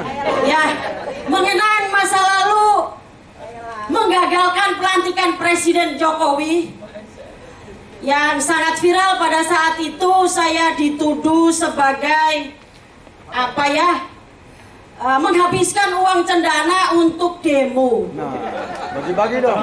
Padahal mohon maaf, namanya Mas Tommy diminta dosanya jangan dikasih. Apalagi duitnya ala Gusti double. Ya memang begini, kalau terlalu tegang nggak enak. Memang saya bagian dari pelawak kadang-kadang. Ya. Jadi mengingat teman-teman semua seperjuangan ini yang suka duka di dalam penjara, alhamdulillah dengan adanya Jaki dan teman-teman kita bisa silaturahim. Dan insya Allah kita jangan sekarang aja silaturahim, gak seru. Silaturahim lagi, mbok duitnya teko di aku karo. Terserah lah, ya kan? Dan ini saya juga nyeleneh menindaklanjutin kemarin itu. Saya nggak sempat datang acaranya Bang Saganda sama itu. Padahal saya itu seneng banget urusan event organizer. Senang sekali. Dulu saya pernah punya pengalaman, boleh ya cerita sedikit ya? Enggak. Di event organizer zamannya Pak Bang Yos, saya pernah ke luar negeri beberapa ini dengan judul Kolaborasi Seni Budaya Indonesia sebagai Duta Wisata ke Mancanegara. Alhamdulillah sekarang ada link dari New Zealand. Justru saya bahas ini, saya mau minta tolong sama jenengan semua ini. Masalah event organizer, Kemendagri dari New Zealand akan datang ke Bali. Jadi saya pengen dibantu bagaimana tindak lanjutnya kepada bapak-bapak ini ya, yang kemarin acara event organizer dengan Bapak Fadlizon. Rencana saya mau akan ke sana, mohon dibantu. Nah itu intinya ibu-ibu, bapak-bapak, saya ingin dalam. Lah iya Pak Saganda kan kemarin sama itu, yang kemarin acara event itu. Lo ojo manggut-manggut, serius iki. Iki serius teman-teman saya. Iya. Ini ya ceritanya. Dapat telepon langsung ini dari New Zealand. Mari mendukung Bali International Business Connect ajang promosi produk Indonesia ke panggung internasional. Bali International Business Connect dari kopi, rempah-rempah dan lain sebagainya, pokoknya yang bisa kita jual gitu. Nah untuk selanjutnya lebih dalamnya nanti kita 4 mata 8 mata kita ngobrol ya. Yang lainnya ya masa cerita politik terus ya bosen ya. Bukan gak senang politik ya, senang, tapi minimal ya kita mau cari fulus lah. Bareng-bareng gitu loh. Masa teman kita ada di sana jadi duduk di DPR sana sini, masa kita nggak dapat apa-apa? Kecut. Loh ya kan, minimal ya kita gimana? Dasko, aku mau ke New Zealand. Bagaimana, ada lagi yang mau dijual Mas Dasko? Urusannya lain sih. Orang saya disuruh Bang Saganda apa Bang Anton? Asal yang jual pulau aja ya Bun? Lo enggak betul begitu saya. Sepertinya begitu aja. Saya ingin kembali lagi bagaimana mengembangkan event budaya dan pariwisata ke luar negeri. Dengan apa yang bisa kita garap, karena Indonesia ini sangat indah dan sangat bisa dijual. Bisa handicraftnya, tariannya, segala macam itu kan banyak sekali ya. Kayaknya, ya itulah. Sementara begitu aja. Nanti insya Allah. Terima kasih Bu Hilda. Ya terima kasih, sehat selalu. Wassalamualaikum warahmatullahi wabarakatuh. Waalaikumsalam warahmatullahi wabarakatuh. Dan kita menjawab Bang Saganda. Tapi benar juga loh kata Bu Hilda. Oh iyalah. Yang di sini berjuang sampai di penjara, yang sebelah udah terpidana pakai Rubicon merah. Edan ya. Kami silakan Bang Artil ya. Iya. Silakan.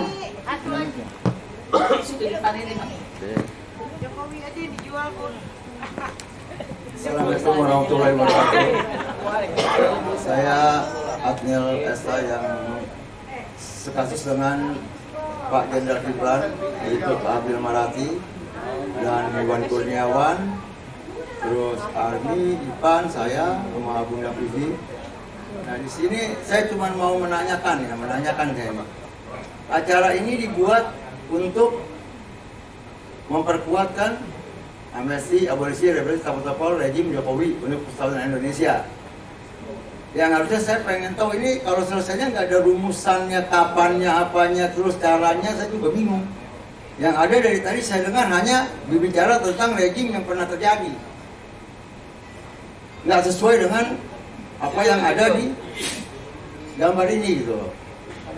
Nah karena kalau kita bicara yang kemarin kita begini, ini Jokowi begini, itu udah basi. Kita nih bicara bagaimana kita bisa cepat dapat ini kan. Intinya kan itu acara ini, betul tidak? Kenapa ini larinya jauh? Kalau buat bicara mengenai itu, saya juga lebih banyak saya udah siap mati daripada yang lain mungkin. Hukuman saya hukuman mati dan seumur hidup. Yang paling berat dari seluruh Napol dan Tapol. Gitu loh. Ancaman hukuman dan boleh dicek YouTube. Daripada Jenderal Kiplan semua saya paling tinggi. Gitu loh. Tapi ini nggak ada pembahasan tentang kapannya, ya kan? Nggak ada. Tadi bicara mengenai rejim, capek Pak bicara rejim. Siapapun presiden, siapapun pejabat ya di Indonesia ini korup. Semua karena uang bicara. Mohon maaf, boleh tanya Jenderal Kiplan, saya tidak pernah bicara uang. Dalam memperjuangkan Indonesia, nyawa saya pertaruhkan. Oke. Gitu loh. Dari dulu, kapan pernah lihat saya minta kemana-mana? Nggak ada. Jualan kemana-mana nggak ada. Uang pribadi saya sendiri. angkat senjata saya sendiri. Nggak ada saya minta sama siapa. Nah di sini tadi saya dengar bahasanya cuma ini itu bahasa. Aduh, capek deh Bu. Berarti sama aja kita mau minta sesuatu pada negara ini. Nggak usah, cobalah sekali-sekali kita berhati patriot gitu. Nah ini kita bahas kapan dapatnya, kasihan yang di bawah-bawah yang pada susah, yang belum dapat, dan kita pikirkan diri sendiri. Itu maksud saya. Maaf nih kalau saya ngomong agak keras, karena saya nggak biasa dengan yang halus-halus. Saya anak Priok, biasa dengan bicara keras gitu loh. Jadi itu maaf sebelumnya para senior-senior nih kalau saya berkata seperti ini. Jadi dari tadi saya dengar tidak ada pembahasan tentang ini. Kapan ini dilakukan? Ya kan, sampai di mana? Nggak ada. Yang ada bicara tentang rejim. Capek. Kalau mau bicara begitu sekarang gini aja. Siapa yang benci Jokowi? Kumpulin duitnya, saya yang hantar. Ayo, silakan. Saya bicara serius. Wartawan boleh tulis. Saya udah siap mati. Dari dulu saya siap mati. Jadi jangan ngomong doang, sosmed tapi nggak siap. Hari ini saya ngomong, siapa yang benci Jokowi, saya yang hantam, saya siap mati. Kumpulan anggaran buat keluarga saya. Udah, itu aja. Terima kasih. Assalamualaikum warahmatullahi wabarakatuh. Sama-sama Bang. Waalaikumsalam warahmatullahi wabarakatuh. Jadi untuk diperjelas lagi bahwa hari ini adalah acara silaturahim persaudaraan Kapol-Napol. Jadi kalau untuk agenda dan lain sebagainya mungkin akan dijelaskan, Bang. Info-infonya bisa didapat di mana, Bu Nelly, tentang perkembangan ini? Ini kan masih silaturahim. Iya, makanya ini adalah acara silaturahim. Jadi bukan hanya acara silaturahmi. Sebenarnya ini ada proses menuju ke sana. Tetapi kan semua itu tidak langsung, ya kamu bebas. Itu ada prosesnya. Ini negara, bukan perusahaan perusahaan pribadi. Sekalian aja ditanggapin langsung ya. Ya, jadi mungkin untuk Bang Adnil ya. Thank you, Pak. Proses ini bukan hanya baru 1-2 hari, tapi ini proses yang sudah agak lama. Dan pembicaraan kami dengan pihak pemerintah itu bukan cuma sekali, tetapi sangat berkelanjutan dan komunikatif. Terakhir itu saya sudah berbicara dengan, saya sudah WA Profesor Dasko, Bang Dasko yang saya panggil Bang Dasko, dan beliau sudah memberikan, tanpa saya harus merinci, saya sudah mengerti beliau ini hati seperti seorang Bang Dasko ini seperti apa, orangnya seperti apa, kinerjanya seperti apa, udah nggak usah diajarin, karena dia udah, kalau dia bilang merah putih itu tandanya ya merah putih gitu loh. Dan dia tidak pernah ada yang namanya kata abu-abu, hitam-hitam, putih-putih. Apa kalau abu-abu, saya nggak kenal namanya Bang Dasko seperti itu. Gitu.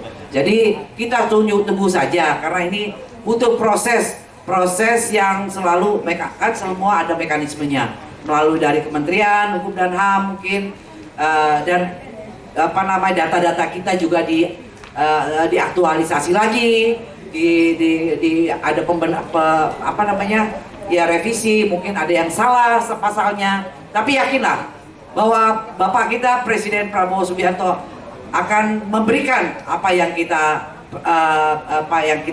sekarang ini kita adakan acara ini untuk memperkuat beliau, meyakinkan beliau untuk memberikan amnesti, abolisi dan rehabilitasi kepada semua Napol 2014 sampai 2024. Percayalah, insya Allah. Sambung. Terima kasih ya Bung Adil ya. Jadi ini mungkin Bung Adil tadi baru datang ya. Jadi pas Yudi tadi di depan tadi udah menerangkan maksud daripada kita di sini adalah yang penting satu silaturahmi. Silaturahmi itu kan memperpanjang umur ya. Jadi kita silaturahmi, ada teman-teman kontribusi, ada yang keluarin uang datang kemari, ada yang keluarin ongkos, ada yang keluarin perhatian nulis apa segala, kita hargai. Jadi kita menghormati orang-orang yang mengumpulkan kita di sini ya, terutama. Silaturahmi itu dapetnya 70-100. Ya, jadi maksudnya jadi saya datang kemari ini. Nah, ini kan asal dari tahun lalu yang saya buat, kemudian Yudi buat, kemudian sekarang bersatu. Karena Yudi sama saya ini kan satu penjara kemarin ya, tentu teman-teman tahu, satu di Barreskrim. Jadi kita saling ngerti, kalau Yudi yang jalan saya percaya gitu loh. Saya jalan, Yudi percaya sama saya. Nah kita kan baru sekarang menyatukan ini antara Jaki dan Perseroan Tapol-Napol. Kenapa? Karena supaya kita makin konsentrasi pada fokus nama-nama itu. Nah, Bapak-Bapak Ibu sekalian, jadi buat saya silaturahmi itu penting untuk menjaga spirit, karena kita ini pejuang. Ya, kalau pejuang itu kan bersatu gini, spiritnya makin tinggi. Itu yang pertama. Yang kedua, tentu ada teman-teman yang meminta, ya seperti Ibu Hilda tadi, gimana caranya nih kita masuk ke bisnis dong juga.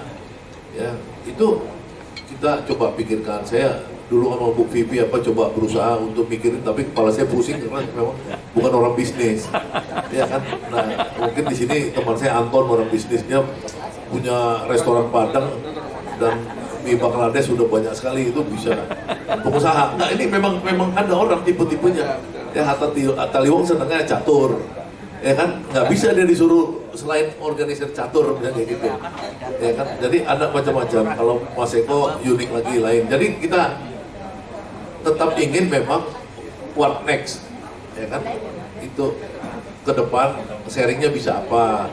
Kan kita ini kalau udah silaturahmi kan maka namanya jadi persaudaraan tolong menolong, ya kan. Kalau ada yang susah minta tolong kepada yang lebih mampu, ini kan juga bagus. Ya, apalagi teman-teman di sini banyak juga yang umurnya kayak kata Bapak Taliwang ini perasaannya udah mau meninggal masih tersangka, ya kan?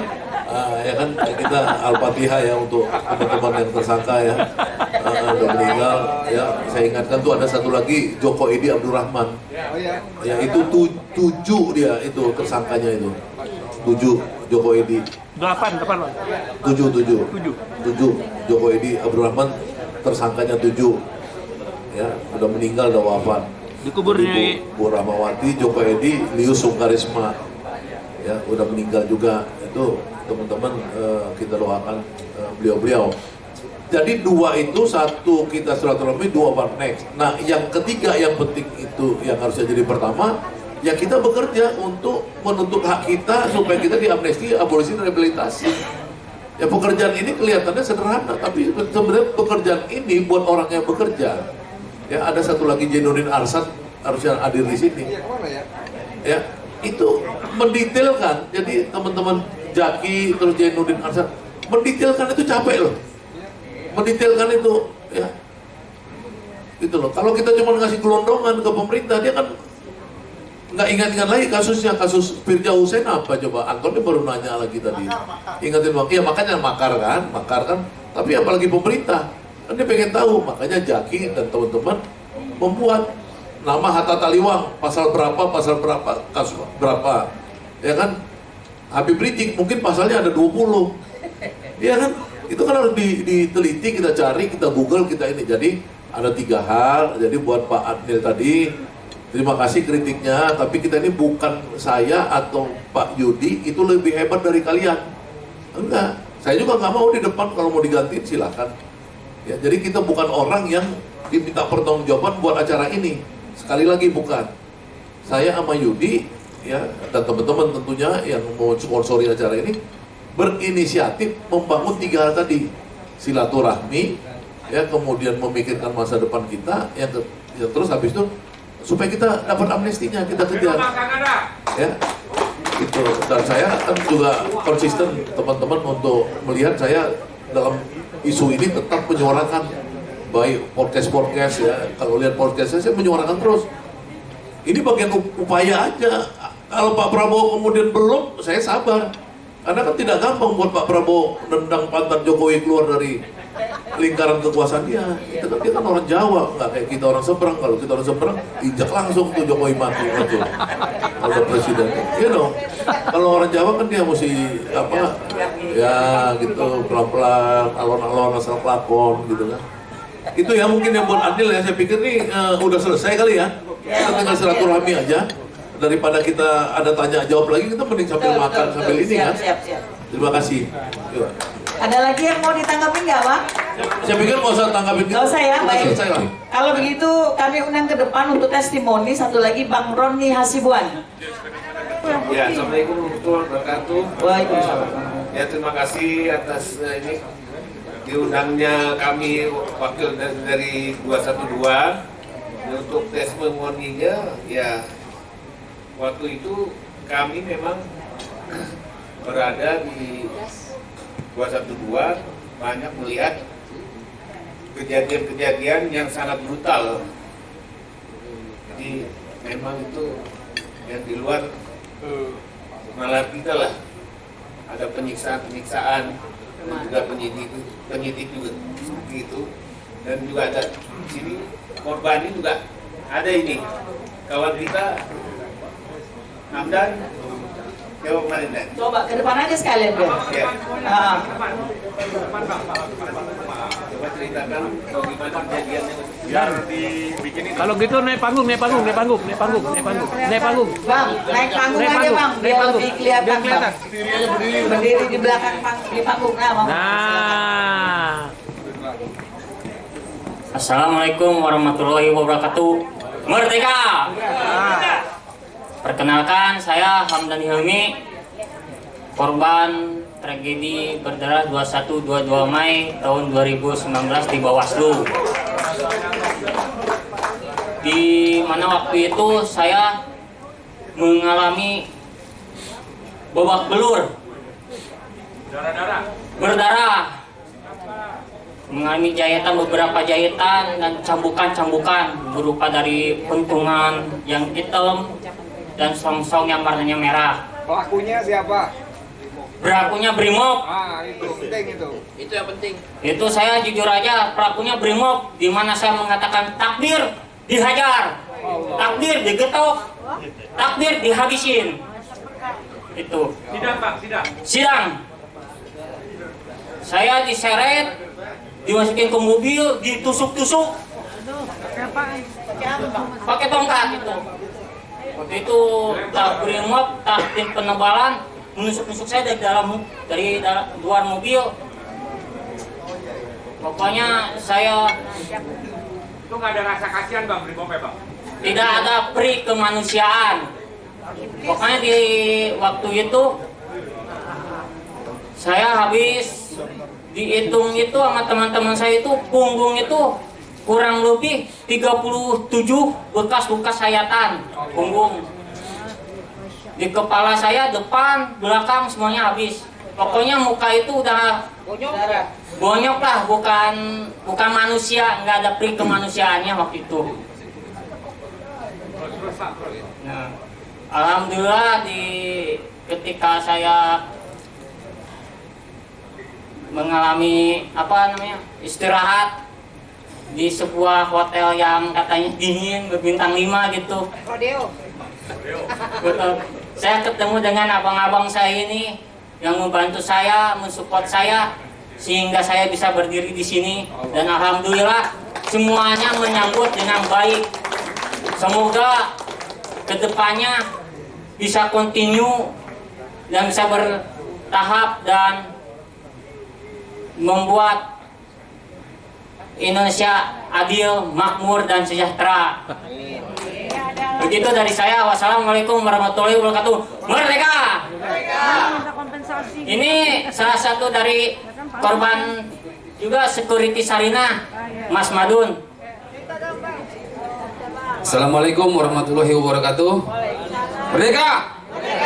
Ya, dengan sedikit aja pada kejadian 21-22 Mei. Pada saat itu ya kita sedang jaga untuk teman-teman yang di luar perlu bantuan. Ternyata setelah beberapa waktu berjalan, setelah pagi menjelang pagi, mereka melakukan sweeping. Semua yang ada di sana disuruh kumpul. Saya kira disuruh kumpul, disuruh minta keterangan, ternyata kita dibawa semua, digulung semua. Gitu. Jadi ya saya tidak tahu. Saya itu sebenarnya menolong teman-teman yang kena gas air mata, mereka yang butuh pertolongan kita tolong. Kan pada saat itu memang ya pakai air putih biar mereka itu nggak terlalu kesakitan gitu. Jadi kita hanya melakukan pertolongan pada saat itu, dan waktu berjalan ya kita disuruh kumpul. Saya pikir minta keterangan, ternyata kita dibawa semua. Waktu seperti dibawa pakai seragam. kita suruh pakai seragam saat itu. Pada saat itu kita kalau yang meninggal kurang tahu. Ya, mungkin ada info yang seperti itu, tapi kita belum tahu. Jadi seperti itu. Pada saat itu kan saya juga mengawasi teman-teman yang di lapangan. Ternyata kita dikasih minta keterangan, ternyata bukan minta keterangan, ternyata kita bawa semua seperti itu. Langsung dijeblosin? Iya, dibawa ke sana semua. Ya, sama bertemu sama rekan-rekan ini nih, sama Bang Jack, Bang Ron, sama Bang Sapir, Bang Bibir ini semua. Ternyata mereka itu lebih parah daripada saya, gitu. Jadi ya saya juga sebenarnya awalnya saya nggak kenal, sekarang alhamdulillah kita jadi saudara. Dan ya mudah-mudahan dengan silaturahmi ini kita bisa memperkuat lagi, jangan sampai terpecah belah lagi seperti itu. Terima kasih. Ya? Dipecat nggak? 5 menit. Dipecat belum, tapi cuman hanya waktu berjalan kita keluar, kita kerja lagi. Gitu. Berapa lama di dalam? Kurang lebih 4 bulan 20 hari itu. 6 bulan ya kurang lebih, ya seperti itu. Seperti itu. Ya kita dengan jalan ini. Lupa Kak, ya. Lupa, namanya kan udah. Senang ketemu kawan ya. Cuman kan pada saat itu kita dapat apa namanya? Dapat remisi gitu ya? Bukan, balik itu penangguhan. Setelah penangguhan sisanya balik lagi ya kita ngikut lagi, kayak gitu. Jadi ditahan lagi gitu ya? Ditahan lagi, kita wajib lapor. Harapannya apa harapan? Harapannya buat saya pribadi, semoga Jaki dan beserta tim dan teman-teman semua jangan bosan untuk menyuarakan yang terbaik buat bangsa Indonesia, dan teman-teman yang semua tetap dukung. Mudah-mudahan kita semua hak-hak kita bisa diupayakan dan bisa direalisasikan lah seperti itu. Ya, terima kasih. Baik. Yang lain mungkin ada. Assalamualaikum warahmatullahi wabarakatuh. Mungkin Bang Jack nih yang lebih yang Bismillahirrahmanirrahim. Assalamualaikum warahmatullahi wabarakatuh. Merdeka! Kalau ingat ya, pas nih di belakang kita ini nih, di Bawaslu, pada 21-22 Mei 2019. Pada waktu itu agendanya itu kita menyampaikan bukti-bukti kecurangan Pilpres 2019. Ya, pada waktu itu 20 hari puasa Ramadan. Yang kita udah waktu itu setting beberapa masjid mau tempat itikaf ya. Qadarullah ya di Polda Metro Jaya yang dapatnya. Ada 3 masjid yang dipilih, qadarullah ya itikafnya di Polda Metro Jaya gitu. Luar biasa waktu itu penangkapannya itu. Saya orang yang pertama ditangkap itu di antara rekan-rekan saya yang 26 pada tanggal 21 malam jam 9. Waktu itu kalau saya aslinya Medan, satu kampus sih sama Pak Bang Ganda itu. Horas. Manuli Tengah. Ya. Jadi luar biasa waktu itu ya, kami penindasan yang dilakukan itu 26 rekan-rekan saya yang pertama sekali dimasukkan ke pos Bawaslu itu tuh. Yang diinjak-injak apa yang kena aja. Ada pakai helm anti huru hara itu langsung dibanting, darah muncar kemana-mana itu. Kalau melihat darah tuh di apa itu udah amis lah darahnya gitu ya, kekejamannya. Saya rasa juga ini di luar kebiasaan ya. Brimob ini kok beringas sekali, dia nggak ada rasa kemanusiaannya. Semuanya udah minta ampun, teriak Allahu Akbar, masih tetap aja digulung. Apa aja, mulai dari tongkat, helm anti huru hara itu digebukin terus, sampai bengkok-bengkok udah nggak muat, namanya berapa kali berapa aja di situ ya, ditumpuk 26 orang. Udah kayak apalah dibikin di situ ya. Iya, udah kayak ikan cuek.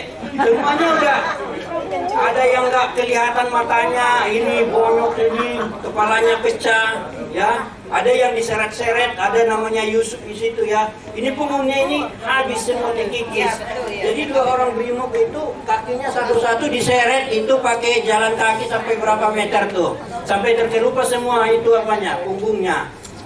Sampai datang dia nggak bisa gini jalannya, nggak bisa gerak gitu, jadi mau kulitnya tumbuh lagi, jadi gini kayak mumi. Nah gitu. Saya di belakang kami tanggal 22 itu tambah sedih lagi ngelihatnya. Sayanya ngelihat aja nangis ngelihatnya. Saya nggak jarang nangis saya, tapi ngelihat teman-teman saya nggak separah itu. Tapi ngelihatnya pada udah semuanya luka. Pokoknya nggak ada yang benar, kelihatan wajahnya itu udah babak belur semua. Itu brimob tuh pelakunya, brimob Nusantara. Kami diadili sampai tengah malam, mulai dari jam 4 sore sampai jam 2 malam sampai jam 3 malam itu. Ini sampai sahur di pengadilan itu. Padahal pengadilan ini pengadilan dagelan, nggak ada yang benar. 22 kali saya di sidang itu, ya, bahwa saya divonis 4 bulan 25 hari, ya. Saya ditahan udah 4 bulan 20 hari, malah ditanya sama hakimnya, lah mau banding terima atau pikir-pikir. Lah kalau ini dibanding nanti kalau masih ini penguasanya yang jolim, auzubillahi min dzalik, ya kan, lah kita tambah berat, kapan berjuangnya lagi, dalam hati aja terima, ya udah nanti saya demo lagi lu, gitu kan. Baik aja ya, oke, gitu aja ya. Untuk teman saya ya.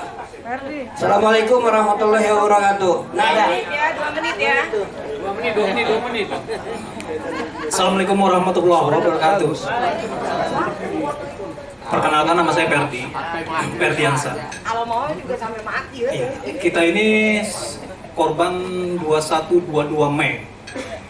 Pada tepatnya di tanggal 22 Mei itu saya tertangkap di jam 12 siang.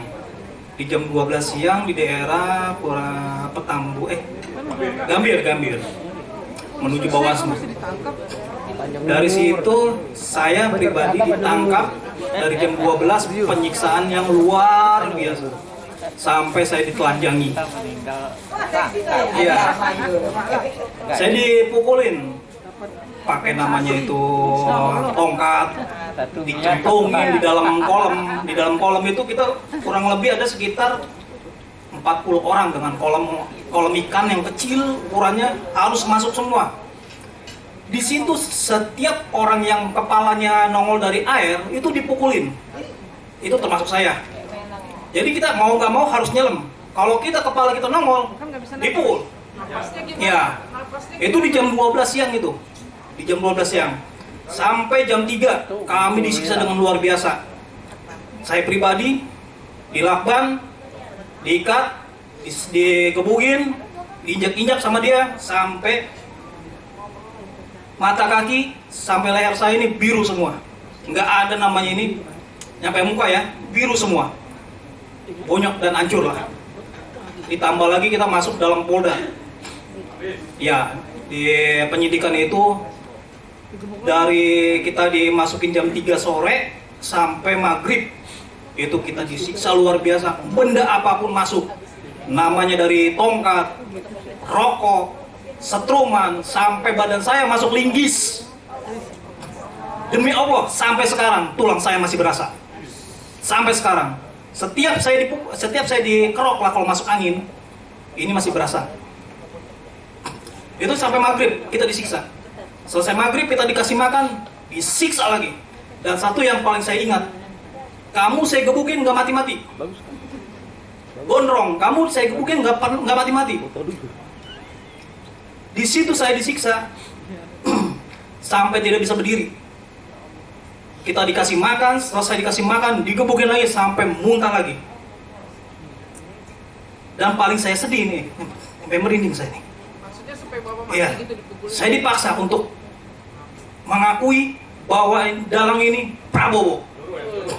Ya, kamu teriak Prabowo.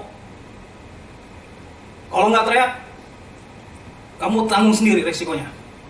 Akhirnya saya teriak Prabowo dengan kekuatan yang udah nggak ada lah.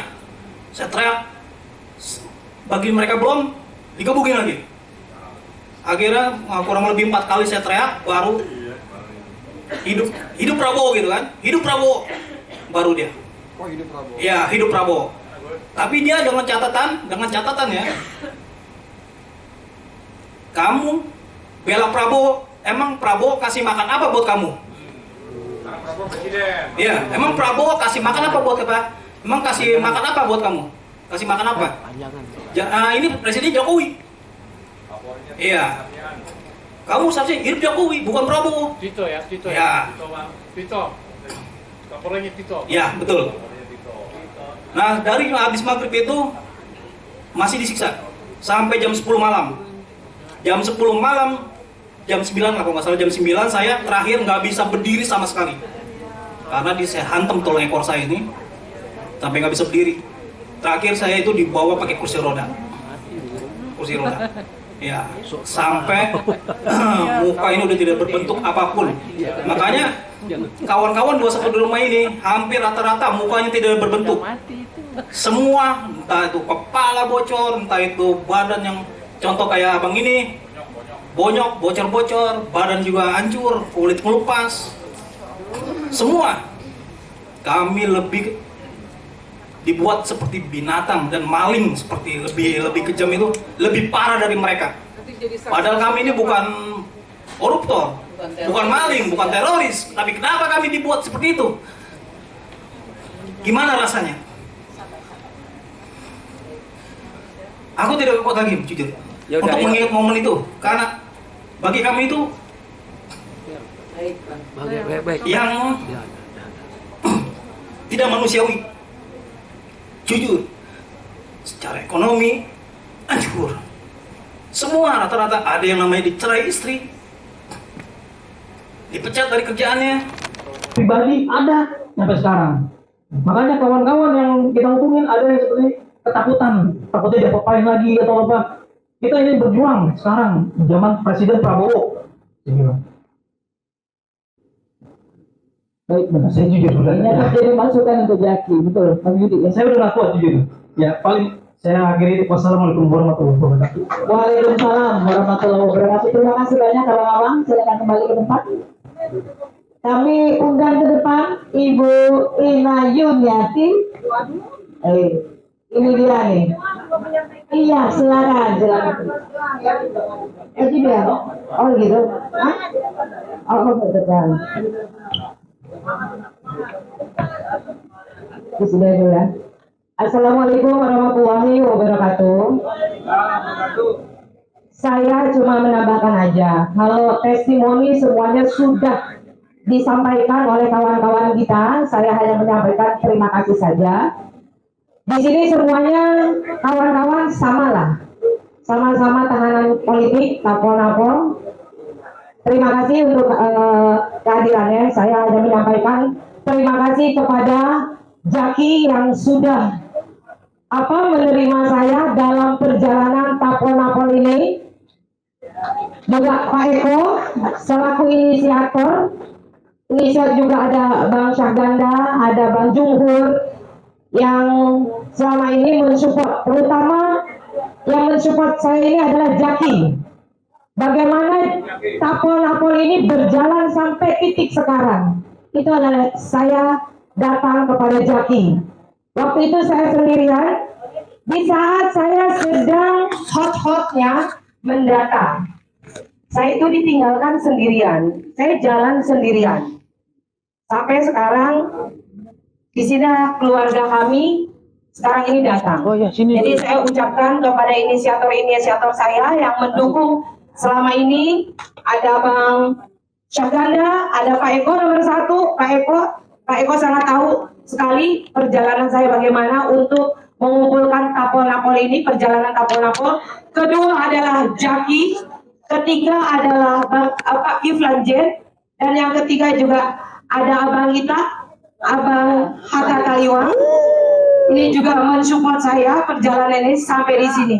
Tapi saya tidak putus asa, walaupun saya sendiri. Ada Kak Nelly, ada Bang Yudi, yang selama ini sampai titik sekarang saya disupport. Tentang apapun juga disupport. Jadi kalau saya bilang, kakak saya mau teriak nih gitu kan, itu Kak Nelly itu udah langsung tuh ya, udah berasap ya apa namanya kepalanya. Gara-gara kamu dek, kamu teriak mulu katanya. Sudah ini kepala ini sudah berasap. Dia bilang begitu. Kemarin pun begitu. Kakak harga diri tapol-napol kemana? Saya bilang gitu kan. Kenapa harus Hasto dan Lemong yang diberikan abolisi dan juga amnesti? Kenapa tidak para tapol-napol? Saya akan menjerit sekuat tenaga, saya bilang. Tapi saya ditahan oleh Kanedi dan juga Bang Yudi. Sebentar, tunggu dalam 1 hari, 1 kali 24 jam. Dan besoknya alhamdulillah saya mendapatkan yang namanya positifnya, yaitu nama-nama kami ini tapol-napol itu diberikan. Alhamdulillah atas kerja keras Bang Yudi dan Kaneli inilah yang saya menjadi hidup kembali, kuat kembali. Pokoknya semuanya atas dukungan teman-teman juga yang sportif, yang benar-benar berjuang bersama. Dan di sini tidak lupa juga kita ini memberikan bukan untuk sendiri, tapi berjuang untuk bersama tapol-napol. Cukup dari saya, sekian. Wassalamualaikum warahmatullahi wabarakatuh.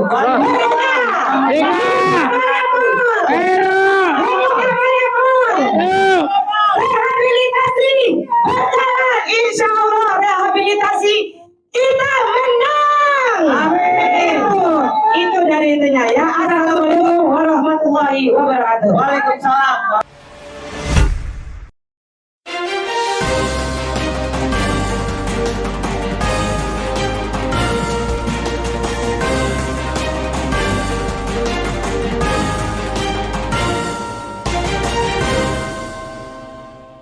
One Kawan TV 1